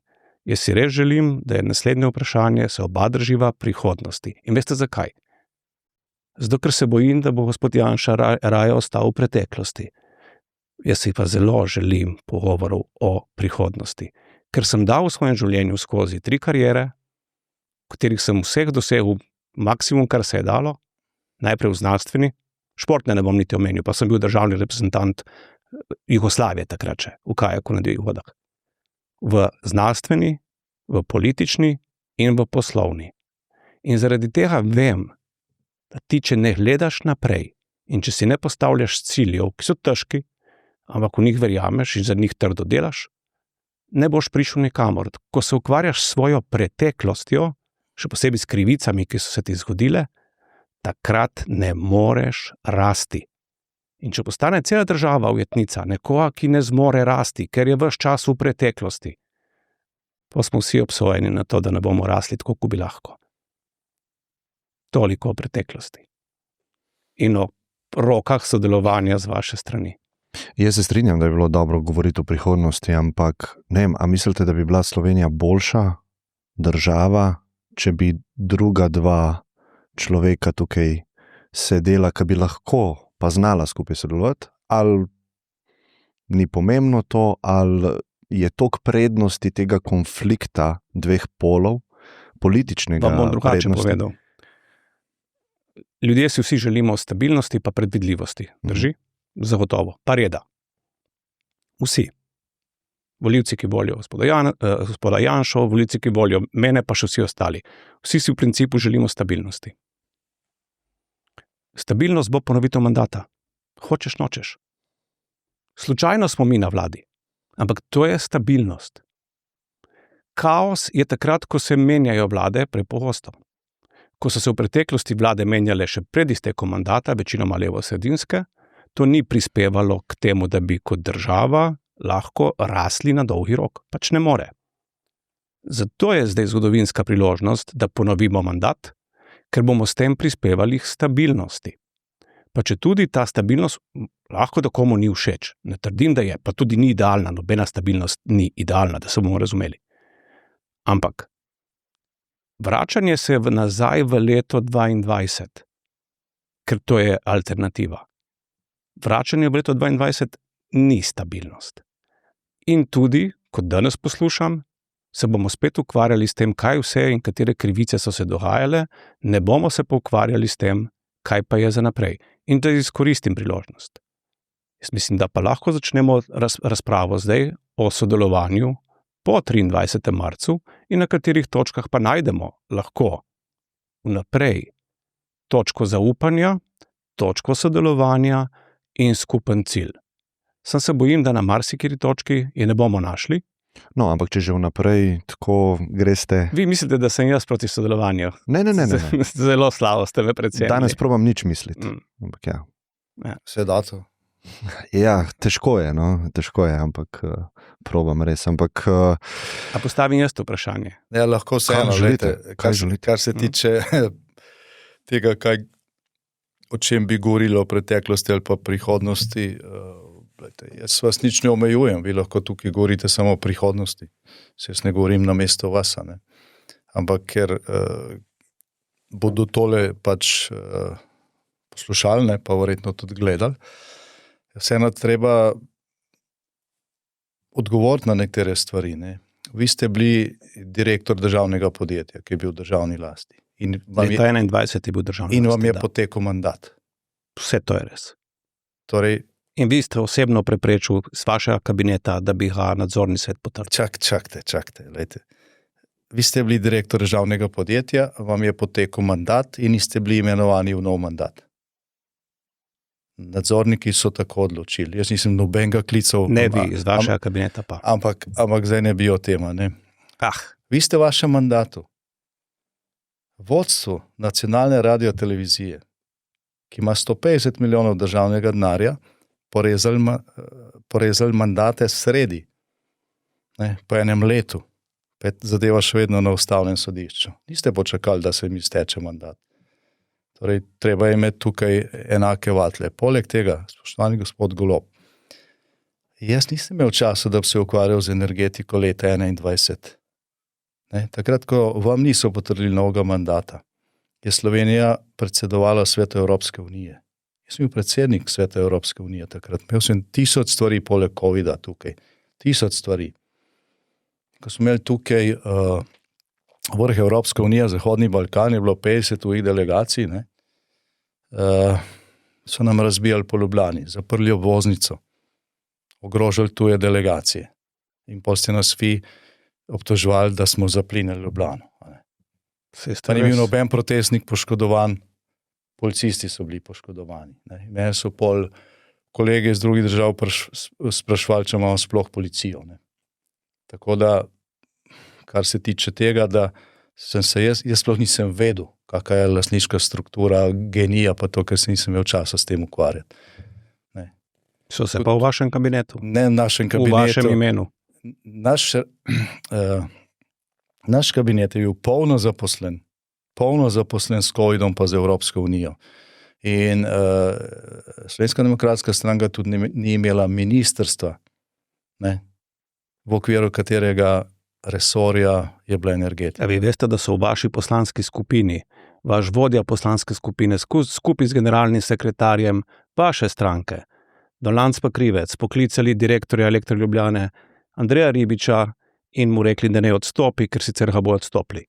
Ja, se spomnite tega? Ne spomnim se, z tega sem nekaj bral o tem, rekla, kazala, gledajte, mi se... Tako je, ko se o preteklosti prepiramo, namesto da se pogovarjamo o prihodnosti. Se, gledajte, vi lahko govorite samo o prihodnosti, jaz vas čist nič ne omejujem. Dajmo pa. Ker sej vidim, kam to gre in ne bomo prišli do konca teh debat. Mogoče tako kot široko zahodna civilizacija, midva sta nekaj o tem že govorila takrat. Ne, pa pogledajte. Vi ste vi direktor državnega podjetja. Mandat, kaj ne reče? Eni na morju iz preteklosti. Mandat vam je potekel, ne? In niste bili imenovani v novega. Ne? Kdo pa zdaj vodi to podjetje? A ga vodi kdo ki je bil prej podpredsednik Slovenske demokratske stranke? Sodišče je preprečilo, da ne bi do tega prišlo, ampak ne bova zdaj o preteklosti. A se strinjamo, da gremo naprej? Ja, gremo naprej, ampak gledajte, to, da se nekdo naredi za žrtev, ne? Ker ni dobil še enega... Nisem žrtev, jaz sem povedal, zakaj sem v politiki. Mislim, da ste vi najbolj zaslužni. Vse smo poslušali o fašističnem sistemu in tako naprej, ne? Ampak še enkrat, na napačno tarčo merite. Jaz sploh nisem vedel, kdo ste vi takrat. Ja, zahodna civilizacija. A bi rekli vi, gospod predsednik, da smo v nekem zatonu, vzponu ali pa neki transformaciji? Kako bi opisali v bistvu vse izzive, ki nas pestijo v tem zahodnem svetu? No? Ok, izzivov je ogromno. Jaz bi namenoma, bom izhajal spet iz sebe, ker sem inženir po izobrazbi in imam izjemno rad napredne tehnologije in znanstveno fantastiko. Tak pač sem. Bom govoril o tistem segmentu globalne slike, ki jo mogoče bolj poznam, ampak ki me bolj zanima, pa mi je zaradi tega mogoče tudi bliže. Jaz mislim, da ne gre toliko zdaj v tem trenutku za propad zahodne civilizacije, čeprav tle imamo res demografijo, ima cela zahodna civilizacija probleme, ampak ne bom šel v ta del, namenoma. Ne? Tesla je bil zanimiv, ker je razložil, da je v resnici napredek, ki je pogojen ne samo s tehnologijo, ampak tudi s številom ljudi. Tako da ni nepomembno, je zelo pomembno, ampak verjamem, da bo gospod Janša na demografiji več. Tehnološko imamo v tem trenutku opravka z dvema velesilama. Ena pripada zahodni, to so Združene države. Druga je Kitajska. Vsi ostali, tehnološko gledano, smo sicer v poziciji, da lahko obdržimo mesto med velesilami, ni pa nujno, da ga bomo. Pravi, po naravni poti, če bomo nadaljevali na isti način, bomo to mesto med velesilami, govorim zdaj o tehnoloških velesilah, kar konec koncev prej ali slej pripelje tudi do ostalih podrejenosti, se nam bo to zgodilo. Zakaj sem izpostavil samo Združene države in Kitajsko? Imam osebno izkušnjo z obema, verjamem, da je bil tudi gospod Janša pred kratkim v obeh državah. In tisto, kar lahko vidim, je, da v Evropi, pa smo del iste zahodne civilizacije, podobne, skoraj da iste, Združene države pa Evropa, to distinkcijo dela, da smo v Evropi odlični pri kreiranju idej, odlični tudi pri razvoju novih tehnologij, imamo pa neizmerne težave pri uveljavljanju, tako imenem scale-upu, ne samo podjetniškem, tudi z vidika infrastrukturnih vlaganj in podobno. In da vkolikor ne bomo spremenili ključnih predpostavk, na katerih delujemo kot skupnost, govorimo o evropski skupnosti, ne moremo vzdržati tempa, ki ga narekujeta obe tehnološki velesili. Namenoma sem spustil vojaške velesile pa demografske velesile, ker mislim, da v tem trenutku smo na tej točki. Bom najprej začel, v Združenih državah sem bil večkrat v zadnjem letu, medtem ko sem bil na Kitajskem na zadnje pred dobrega pol leta, na popolnoma zasebnem obisku, nisem hotel, da kdorkoli ve, da sem tam, tja me je odpeljal moj najmlajši sin, ki je očitno vsaj v tem segmentu se vrhu po očetu in je tudi ljubitelj tehnologije in znanstvene fantastike. Jaz moram reči, da sem bil res presunjen nad tem, kar sem tam videl. Kje sta pa bila? Bila sva na jugu, namenoma sva se izogibala razvitih Shenzhenov, Šanghajev in bila sva v Chongqingu in pa v Chengduju. Spravi, osrednji del, na vides v Evropi marsičem ne poznan. Ampak, ko vidiš odnos, ki ga imajo do tehnologije, pa dosti sva po muzejih hodila, muzejih znanstvene fantastike, muzejih tehnoloških in podobno. In kako je cela družba usmerjena v to, oni so socialno blaginjo dali na stran, to ni nekaj, na kar bi sam prisegel, oni so dali na stran in so se usmerili v popoln tehnološki napredek. In kako je cela družba od vrtcev, poudarek je na tem, od vrtcev naprej usmerjena v mogoče ne toliko kreiranje znanja, kakor uporabo znanja. Tle bi naredil distinkcijo. Tle mislim, da ima Evropa ne samo prednost, ampak tudi našo priložnost, da smo v kreaciji še vedno boljši, ne pa več v uporabi.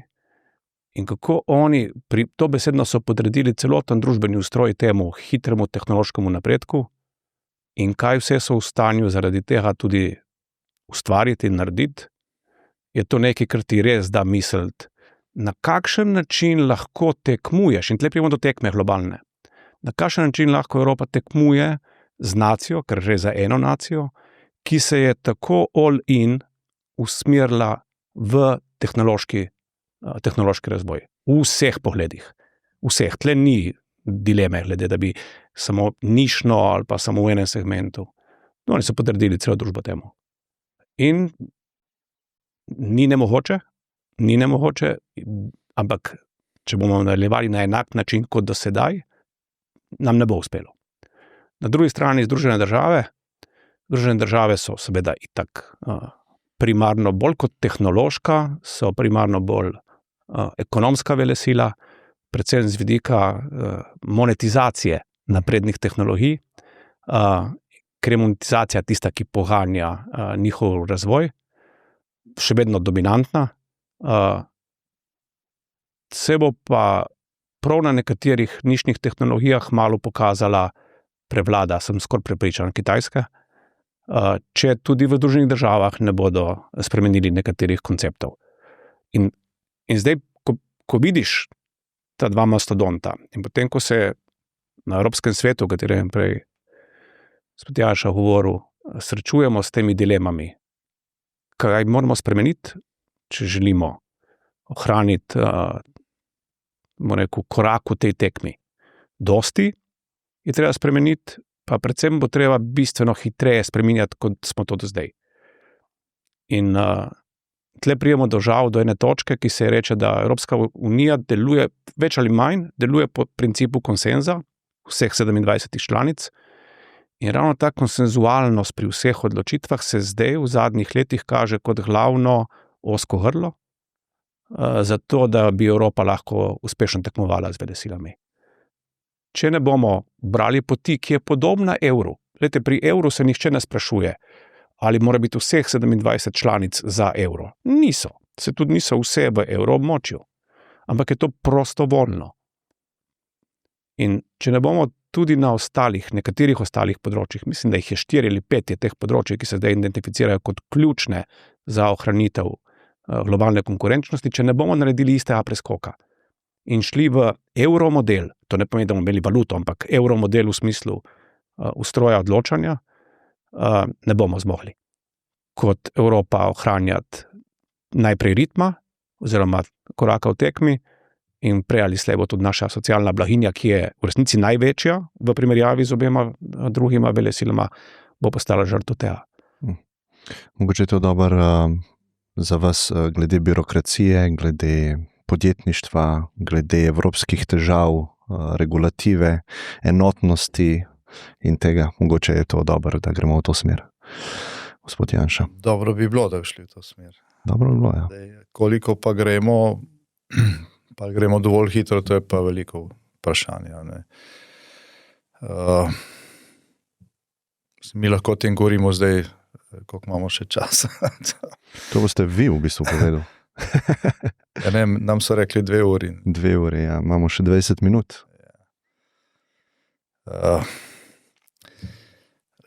Evropa ni tisto, kar je bila takrat, ko smo mi vstopali vanjo. Je bila zlata doba, Big Bang, velika širitev, nastanek evra, strah v Ameriki, da bo evro postal glavna rezervna valuta, ne, v svetovni trgovini namesto dolarja. Govorili smo o tem, da bo Evropa usmerila globalizacijo. Ne. Zdaj po 20 letih pa nismo tam. Ne. Pa nismo tam. Zdaj, v ekonomskem smislu je najbolj sočni del planeta Južna Azija. V demografskem svetu islamski svet, islamske države, ne, ker imajo družino v spredju, ne, pa neke druge vrednote. V smislu inovacij Evropa zaostaja po številu patentov, po mnogih stvareh, ne, ima še nekatere, poglejte recimo 200 največjih ali pa podjetij, 200 najbolj inovativnih podjetij, kjer so evropska podjetja zelo malih. Ja, ne. Poglejte demografijo, ne. Evropa stara, še vedno bogata, ampak to bogatstvo je glavna stvar, ki je nastala v preteklosti. In namesto, da bi v tem času dejansko izkoristili potencial, ne, pol milijardnega trga, skupne valute, Schengena, energije, ki je nastala po združitvi evropskega kontingenta, smo se šli družbene eksperimente po Gramsciju, postali smo odvisni od ruskih energentov, ameriškega varnostnega dežnika, pa pocen kitajskih produktov. In v tem so prišli šoki, najprej zasedba Krima, migrantska kriza, Brexit, strateška katastrofa za EU. Ne. Država, ki je članica, stalna članica varnostnega sveta, jedrska sila, je izstopila z Evropske unije, ne, pa so bili nekateri tega še veseli. Ta šibkost je postala tako očitna, da se je Putin odločil, da lahko gre naprej s tanki in je šel na Ukrajino. In takrat je postalo jasno, da ta šibkost ni samo predstava, ampak da je dejstvo. Ne. Da je dejstvo, ne. Ta država, za katero je letos napoved BDP-ja manjša kot za Italijo. Ne. Pač s tanki napade največjo evropsko državo, ne, kar Ukrajina je, in da se cela Evropa trese. In da bi se šlo naprej, če ne bi bilo tukaj vsaj delne intervencije Združenih držav, pa te pomoči, takšne in drugačne, ne zadostne, ampak vendarle. Skratka, mi smo v nekem svetu, kjer se lahko zgodi marsikaj. Ne. Kjer se lahko zgodi marsikaj. Jaz nočem biti pesimist, ampak naslednja leta, ki so pred nami, pa mogoče že meseci, bodo prinesli stvari, katerih nismo sanjali ali pa si jih nismo predstavljali, ko smo šli v Evropsko unijo, pa tudi ne 10 let nazaj. Ne. Evropska unija za Slovenijo velika prednost. Ni okolja na svetu, kjer bi pri pomembnih odločitvah, ne, 2-milijonski narod imel en glas tako kot 80 milijonov Nemcev, ne, recimo. In se bojim, da to ne bo trajalo. Ne. Zaradi tega, ker vizionarje, ki so skreirali Evropsko unijo, ki so postavljali temelje, ki so prepričali Nemce, da so se odrekli marke za to, da je prišla skupna evropska valuta. Ne.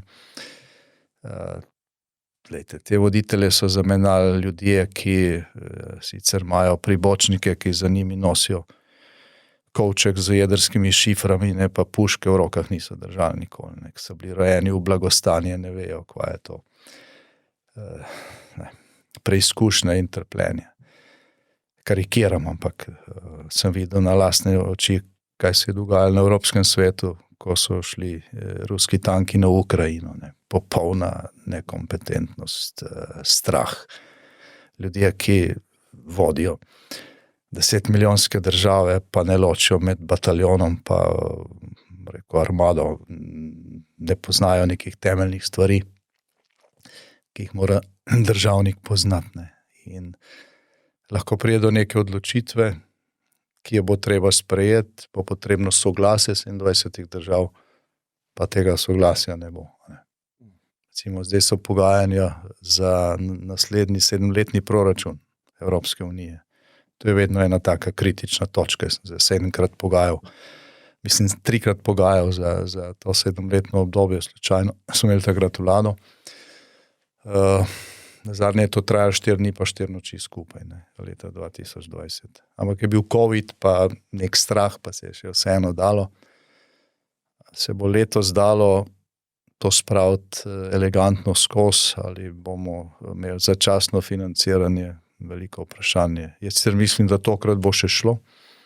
Ne, čez 7 let je pa veliko vprašanje, razen če se ne bo zgodilo nekaj, kar si jaz težko predstavljam, pa da kakšna velika kriza, ne, ki nas bo spet spravila skupaj. Ne.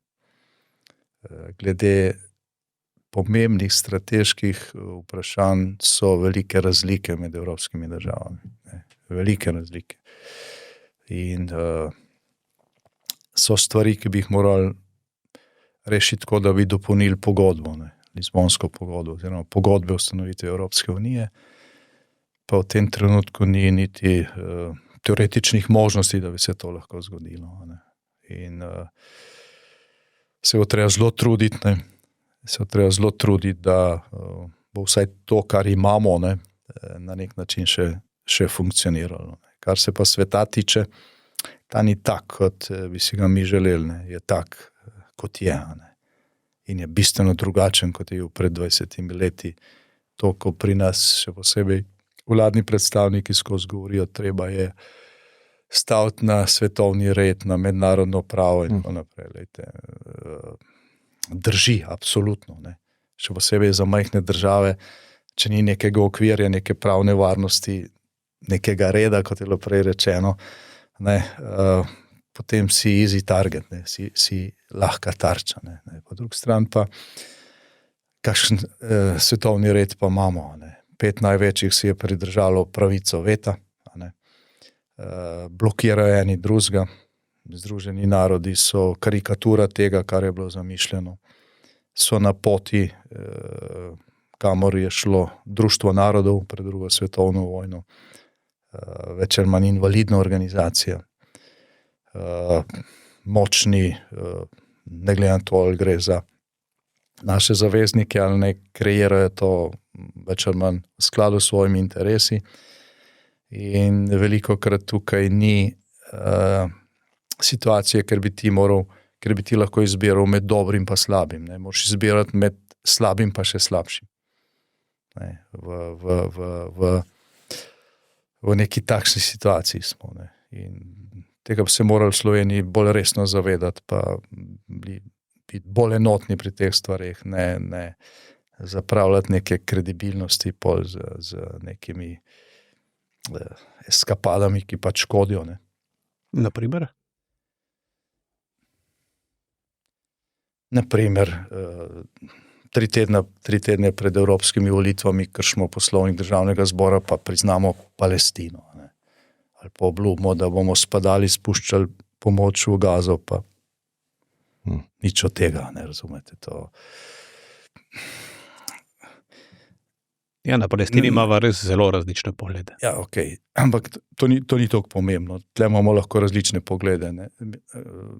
Pomembno je, da bi imeli bolj enotne poglede o tem, kje smo mi kot Slovenci, kot država, ne, kakšen je naš doseg, kje so naši potencialni zavezniki, kje niso, kdo so naši sosedje, ki bodo vedno naši sosedje, ki jih ne bomo nikoli mogli zamenjati. Treba to dejstvo sprejeti in kako ravnati, da bomo močnejši, ne pa šibkejši.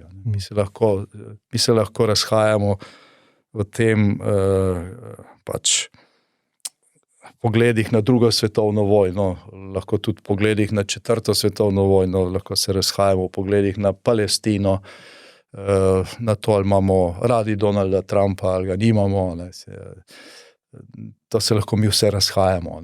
Samo, ko gre pa za neke ključne stvari, kako bomo potencijale, ki jih imamo doma, izkoristili za to, da bomo bolj razviti, bolj varni, povečali našo ekonomsko moč, povečali našo specifično težo v Evropski uniji.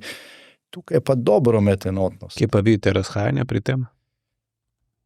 Vidim razhajanje pri tem. Ste lahko bolj konkretni? Absolutno. Ne. Recimo, zadnjič smo stali v Kopru, tam mislim, da se je bilo 8, na tem soočenju Pop TV-ja. In ko smo šli na znanje v politiko, je bilo izhodišče grdi Američani, ki hočejo zavzeti Grenlandijo. Kot da je to ključen problem. Grenlandija ni noben napadel. To je pač bila neka nespretna retorika ameriškega predsednika na začetku. In zdaj se mi s tem ukvarjamo in potem ste vsi trdili, da s tem, ko smo poslali 2 vojaka na Grenlandijo, se je pa ameriški predsednik ustrašil.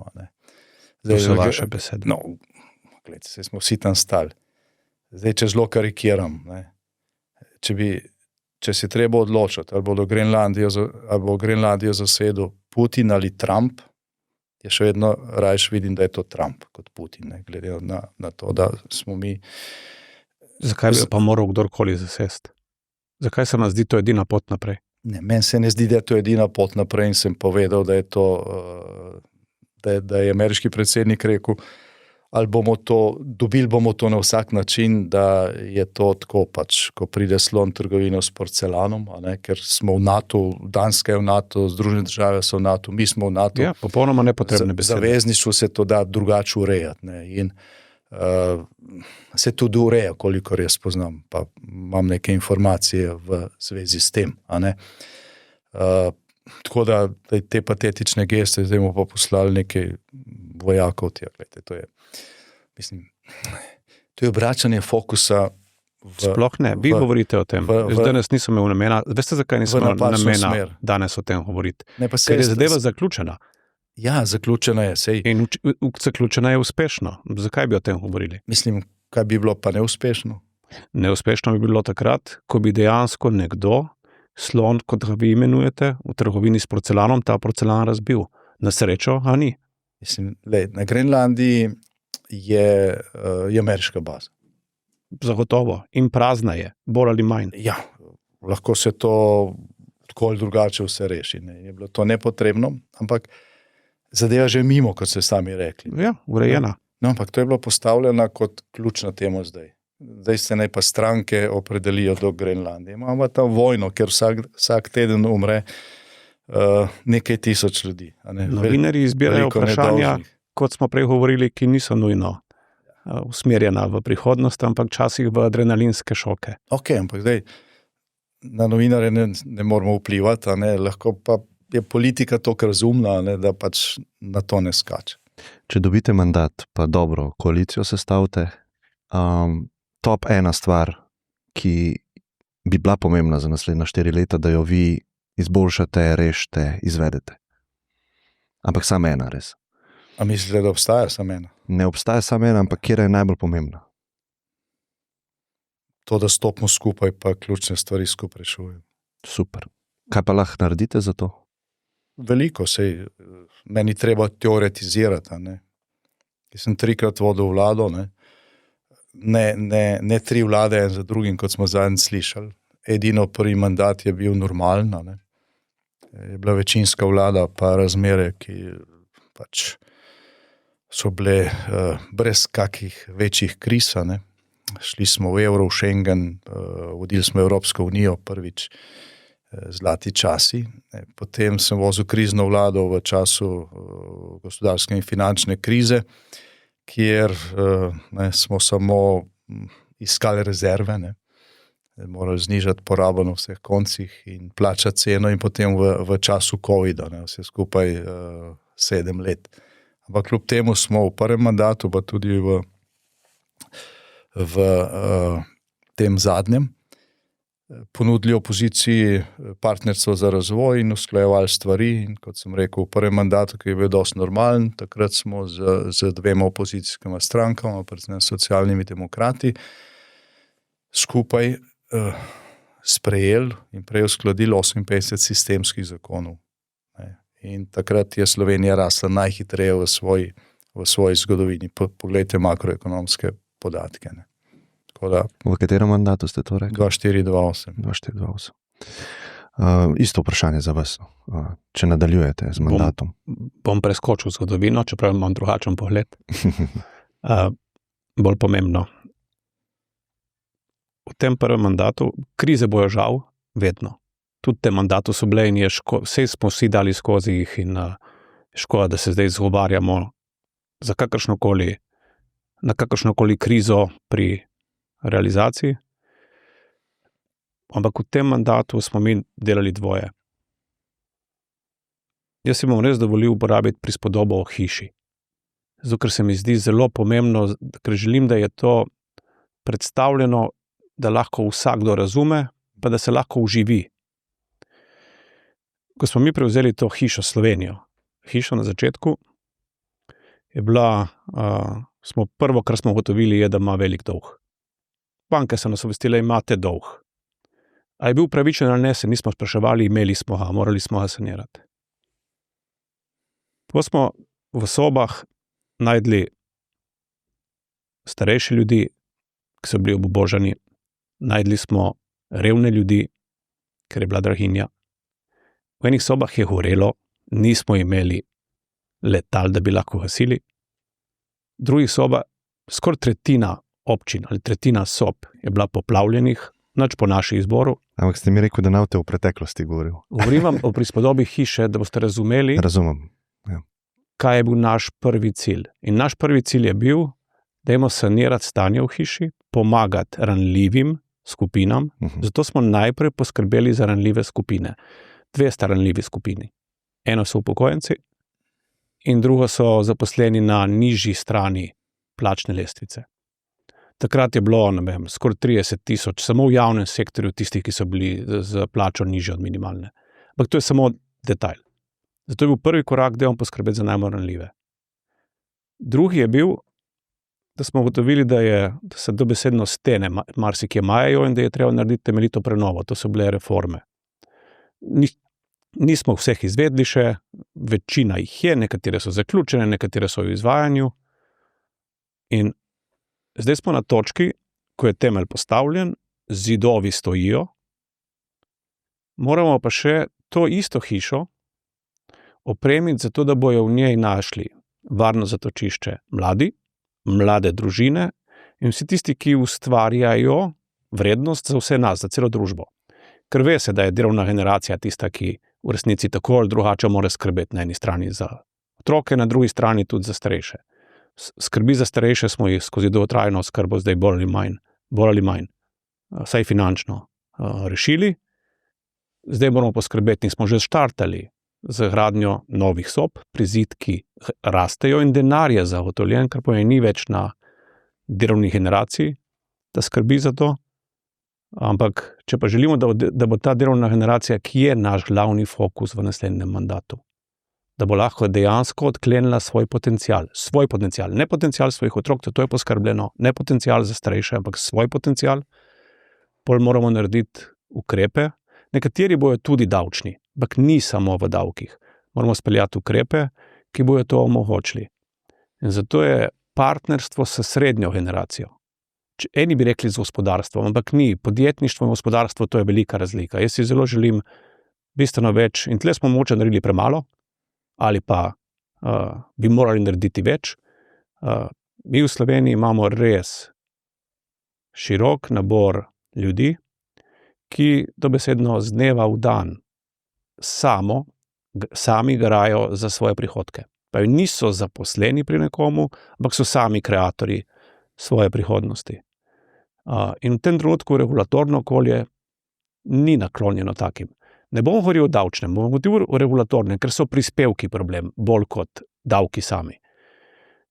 In je način, kako spremeniti regulatorno okolje, zato da pokrijemo bazo, hkrati pa vzpostaviti podporne sheme, in ta del se mi zdi zelo pomemben. Podporne sheme, da bodo te odlične poslovne ideje, ki delujejo na slovenskem trgu, lahko zaživele na globalnih trgih. Kako pri tem pomagati? Scale up, čisti. To je tista točka, ko vedno, ko se pogovarjam, pa se dosti pogovarjam v zadnjem času, vsak teden sem vsaj na enem kosilu z gospodarstveniki, kjer jih je najmanj 10. Scale up uspešnih, to so mala ali srednje velika podjetja, kako jim pomagati, da bojo še bolj konkurenčna na globalnih trgih. Ta podporna shema danes žal v Sloveniji ne obstaja. Jo pa imamo ne samo v programu, ampak jo imamo dobesedno že pripravljeno za do konca tega leta. Je povezana tako z zagotavljanjem financiranja, kot tudi zakonskega okolja. To je tista stvar, na katero bomo stavili vse do konca tega leta. Ob vsem tem, kar že delamo, kar bo treba dokončati bo treba zdravstvo, dokončati bo treba dolgotrajno oskrbo, ne bežimo od izzivov, ki smo jih že zastavili, ampak če eno področje še ni prišlo na vrsto, bom namenoma tako rekel, ker smo najprej skrbeli za druga, to je, če hočete, zgornji nivo v hiši, pravi sobe na najvišjem nivoju, ta del je tisti, kjer vemo, da bomo morali dati več noter, vemo kako, nismo pa še uspeli tega narediti. In se zelo dobro zavedam, kaj pomeni biti brez bolniške plačane, se zelo dobro zavedam, ko moraš sam skrbeti za malco za stroške, ko ti nihče ne da regresa, ampak si ga moraš sam zaslužiti. Naše zakonodajno okolje danes ni dojemljivo. Zato v resnici te ljudi na nek način celo penalizira. In ta del bomo morali prilagoditi izzivom novega časa. Danes še ni. Kaj bi rekel gospod Janša volilcem za na konec, ampak ne svojim volilcem gospoda Goloba, ki nekako že vejo, jaz mislim, da je tega kar precej, nekateri že vejo, ne glede na to, kaj mi danes rečemo, kaj bi njim sporočil, ker če boste mandatar, tisti, ki vodi vse, in se mi zdelo tako zanimivo vprašanje, malo drugačno. Ja, tisti, ki vodi vse, v Sloveniji v glavnem ne sedi v vladi. To je to žalostno dejstvo. Imamo suverene in nesuverene stranke. Zdaj to, kar je gospod Golob naštel, so dobre stvari. Več ali manj morali biti narejene. Če imaš ti sanjsko večino 53 glasov v parlamentu, mi tega nikoli nismo imeli, lahko narediš marsikaj, pa tudi če so še kakšni strici iz ozadja, ki imajo kakšne druge interese. In žal je konec, ne bo tle popravnega izpita. Kljub temu pa, gledajte, kar se nas tiče, mislim, da je bilo prej rečeno, mi se pač nismo spremenili. To niso to zadnje volitve. Dejstvo je, da Slovenija ne bo šla naprej toliko hitro, kot je sposobna, če tukaj ne bo sodelovanja, in mi ga pač obljubljamo. Ne bom zdaj rekel njegovim volivcem ali pa svojim volivcem, ker noben nima svojih volivcev. V demokraciji ljudje odločajo tako, kot pač odločajo. S tem ne prodajo svojega glasu, samo oddajo ga za nek program, pa tudi čas za neke obljube, če bi bilo tako, pa včas za neke iluzije. Ne, tako je. Tako je. Vi mislite, da so glasovi prodani? Ne. Govorim, da so ljudje vnaprej odločeni, ni fokusa na programe toliko, kar je na ideologijo. V nekaterem segmentu, ampak se ne rabimo tukaj se ampak tisti v glavnem ne odločajo. To pa je res, to pa je res. Odločajo tisti, ki pač pretehtajo program, pa tudi tisti, ki so že odločeni, niso vsi takšni, ki bi kar slepo glasovali zaradi neke ideologije, ampak jih je nekdo prepričal. Tisti, ki mislijo, da je bil ta mandat uspešen, bodo glasovali za gospoda Goloba, za Svobodo, za te vladne stranke, tisti, ki mislijo, da ne, bodo glasovali za nas ali pa za koga drugega. Ne. So pa to tisti, ki še razmišljajo. Ne. Ki še razmišljajo in za te bi bilo potrebno več pogovorov, ker je več časa. Ne bom rekel, da smo mi to tukaj vse izkoristili. Ko bodo nas gledali pa poslušali, bo preteklo verjetno še nekaj vode do takrat, ne? Ker imate poseben način objavljanja za premislekom. Ne? Je pa to enostavno pomemben čas in se je pač treba odločiti tudi z razumom. Ne? Zato mi govorimo o tem, da je potrebna ustavna večina razuma. Ne? Ker stvari,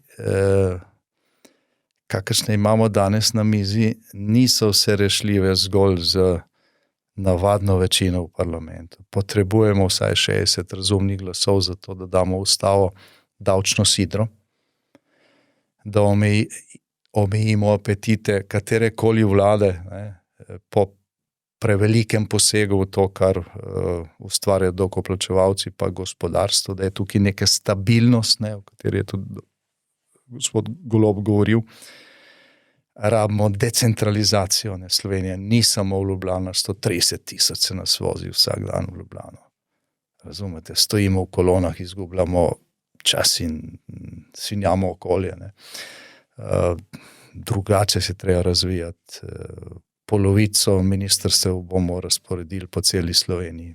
In tako naprej, in tako naprej. Ne bodo se zidala stanovanja samo v Ljubljani ali pa pretežno. Veliko stvari je tukaj treba narediti. In tukaj jaz ne vidim nobenih velikih težav, če bo trdna večina, jaz mislim, da bo. Je pa potrebno stopiti tudi prek tega okvira, ne, tako za ustavne dopolnitve doma, pa tudi zaradi tega, kar je zunaj. Tako da mi naslednje vlade ne bomo sestavljali iz maščevalnosti, ne, kot je bilo prej rečeno, ker nisem dobil novega mandata, sem pa šel v politiko, ne, mi pač se tega ne lotevamo na ta način. Jaz tudi osebno mislim, da če se situacija obrne, da mi lahko dobro sodelujejo. Jaz mislim, da je dr. Golob dober človek, po tem, kar jaz poznam. Da je bil napačen pristop, ker se je šlo v politiko iz inata, iz maščevalnosti. In je to veliko zaznamovalo, da je bilo okolje, ki je ščuvalo na konflikte. Ne, žal, pač to ni per se izhajalo iz tega, kar nekdo je. In da se to lahko spremeni. Tako da, kar se tega tiče, če se bo še kdaj pogovarjala, pa bodo vloge zamenjane, naj lahko spet povabite. Čudovito. Vprašanje je bilo, kaj je sporočilo volivcem, volivkam. Jaz bi predvsem rekel eno stvar. In tle je nekaj, kar je treba vsak od nas mora pri sebi premisliti. Ne pustite nikoli, da vam ukradejo sanje. Pa se to dogaja lahko iz objektivnih razlogov, na katere ni vpliva. Včasih se zgodi, ker si na napačnem mestu ob napačnem času, ampak večina ljudi lahko še naprej sanja svoje sanje. Poudarek je na svoje, ker vsak od nas najboljše pozna svoje sanje. In čuvajte se ljudi, ki vam bojo razlagali, da bojo mislili in sanjali namesto vas. Te ljudje vedno sanjajo samo svoje sanje in sledijo samo svoji morali. Jaz pa mislim, da smo vsi ljudje rojeni enaki in ker smo rojeni enaki, je tudi na nas, da pustimo vsem ostalim, da se do njih obnašamo na enakopraven, spoštljiv način in da vsak sanja tisto, kar sam čuti, da so njegove sanje. In da mu ne solimo pameti, kaj bi bilo prav in kaj ne, z tega vidika. Seveda treba spoštovati pravila, treba spoštovati red, glede tega ni nobenega dvoma. Treba je, in to tudi počnemo, graditi stanovanja po celi Sloveniji. nikoli se ni gradijo toliko širom izven Ljubljane, kot se gradi zdaj, javnih stanovanj. Treba je regionalizacijo spodbujati, zakon je bil sprejet v tem mandatu. Ne gre se zdaj za posamezne primere. Vedno pridemo do točke, in namenoma nočem govoriti o konkretnih zakonih, pridemo do točke, ali lahko sanjate svoje sanje. Ne, ali ste jih že uresničili, ali jih lahko sanjate. Sem pole jutri nov dan, ne, se rekli. Ne, sploh ne. In jaz sem prepričan, da takrat, ko si boste sami odgovorili na to vprašanje, v resnici mi nihče ne preprečuje, da jih sanjam. To je družba, to je država, v kateri želim živeti in v kateri je lepo živeti. In jaz sem najbolj zadovoljen z enim podatkom, ne bom si lastil nobenih zaslug. Sem zadovoljen z enim podatkom in to je, da so Slovenci v anketah Eurobarometra med najbolj zadovoljnimi narodi v Evropi. Zakaj je to pomembno? Jaz bom povedal spet svojo osebno zgodbo. Jaz sem imel priložnost, da bi lahko živel kjerkoli na svetu, ker sem pač tudi študiral v Združenih državah. In ko se odločaš stati, vrniti se, glavna stvar, ki me je pripeljala nazaj, je bila, da sem rekel, želim živeti v okolju, kjer bo moj sosed se počutil meni enakega, ne glede, če se je rodil drugačen, meni enakega, ker se mi ne bo treba bati sosedov, zato ker bi imeli manj, in ker bojo moji otroci lahko svobodno hodili okoli po svoji skupnosti, brez da bi se počutili kakorkoli pri tem ustrahovani. In ta filozofija življenjska me je pripeljala, pa sem cel svet videl, da sem se na koncu vrnil v Slovenijo. In verjamem, da je ravno zaradi tega od tu izhaja naše zadovoljstvo. Izpravim temu notranje zadovoljstvo z našim življenjem, ne s politiko. Jaz vem, da vlada je zelo nizko politika, tudi jaz nisem nikoli cenil politike prej. In si ne domišljam, da bom samo zaradi tega, ker sem politik, zdaj bolj cenjen. Ravno obratno, moje delnice so padle, odkar sem v politiki. To meni vse jasno. Ampak ne govorim o tem. Govorim o zadovoljstvu ljudi. In to je tisto, kdaj smo pa zadovoljni, takrat, ko čutimo, da bomo nekaj, kar si zelo želimo, vsak si želi svoje stvari, mogoče nekoč v prihodnosti dejansko uresničili. Da nimamo nekih ovir, ki nam v celoti zastrejo pogled in potem se moramo odpovedati vsakim sanjam. In dokler bo tako, in jaz verjamem, da bo še en cajt tako, bo lepo živeti v Sloveniji. Ja, sej moramo zaključiti, ker sem že parkrat videl, da nam trkajo na vrata, pa želim biti spoštljiv do dogovora. Vem, da je ena stvar skupna vsem nam trem, pa je niti ne rabim zastaviti vprašanja, da bi to preveril, in to je, da imamo radi to državo, Slovenijo, pa imamo radi ljudi, naši bližnji so v njej, tako da to vem, da nam je vsem trem skupno, je pa izziv ta igra politična, velik izziv je, vidim. In res bi se vam rad zahvalil za ta čas in vse, kar sta nudila danes. Tako da hvala. Hvala vam za priložnost. Super je bilo in jaz sem neizmerno užival v tem pogovoru, tako da se strinjam s gospodom Janšo, da bi morali imeti daljše, pa večkrat take pogovore. Pa bi se bolj tudi izpilile, mogoče tudi nesoglasja v preteklosti. To bi mogla biti redna vdaja v bistvu. Sam bi šli pa že režimski mediji, tako da bi vas se slavo končali. Sem ste naročnine uvedli. Ne. Če bi bila kakšna taka ideja, da bi se dva, ki sta na nasprotnih polih, redno sestajala javno, pa govorila o stvareh, to bi jaz podprl z vsem, kar imam. To je pa dobra ideja, ker potem se ne bi dajali, kdo je koga poklical, ampak bi vsi vse vedeli o tem, kako to deluje. Vsako prvo sredo v mesecu se tukaj dobimo. Ja, lahko naslednje soočenje pri vas naredimo.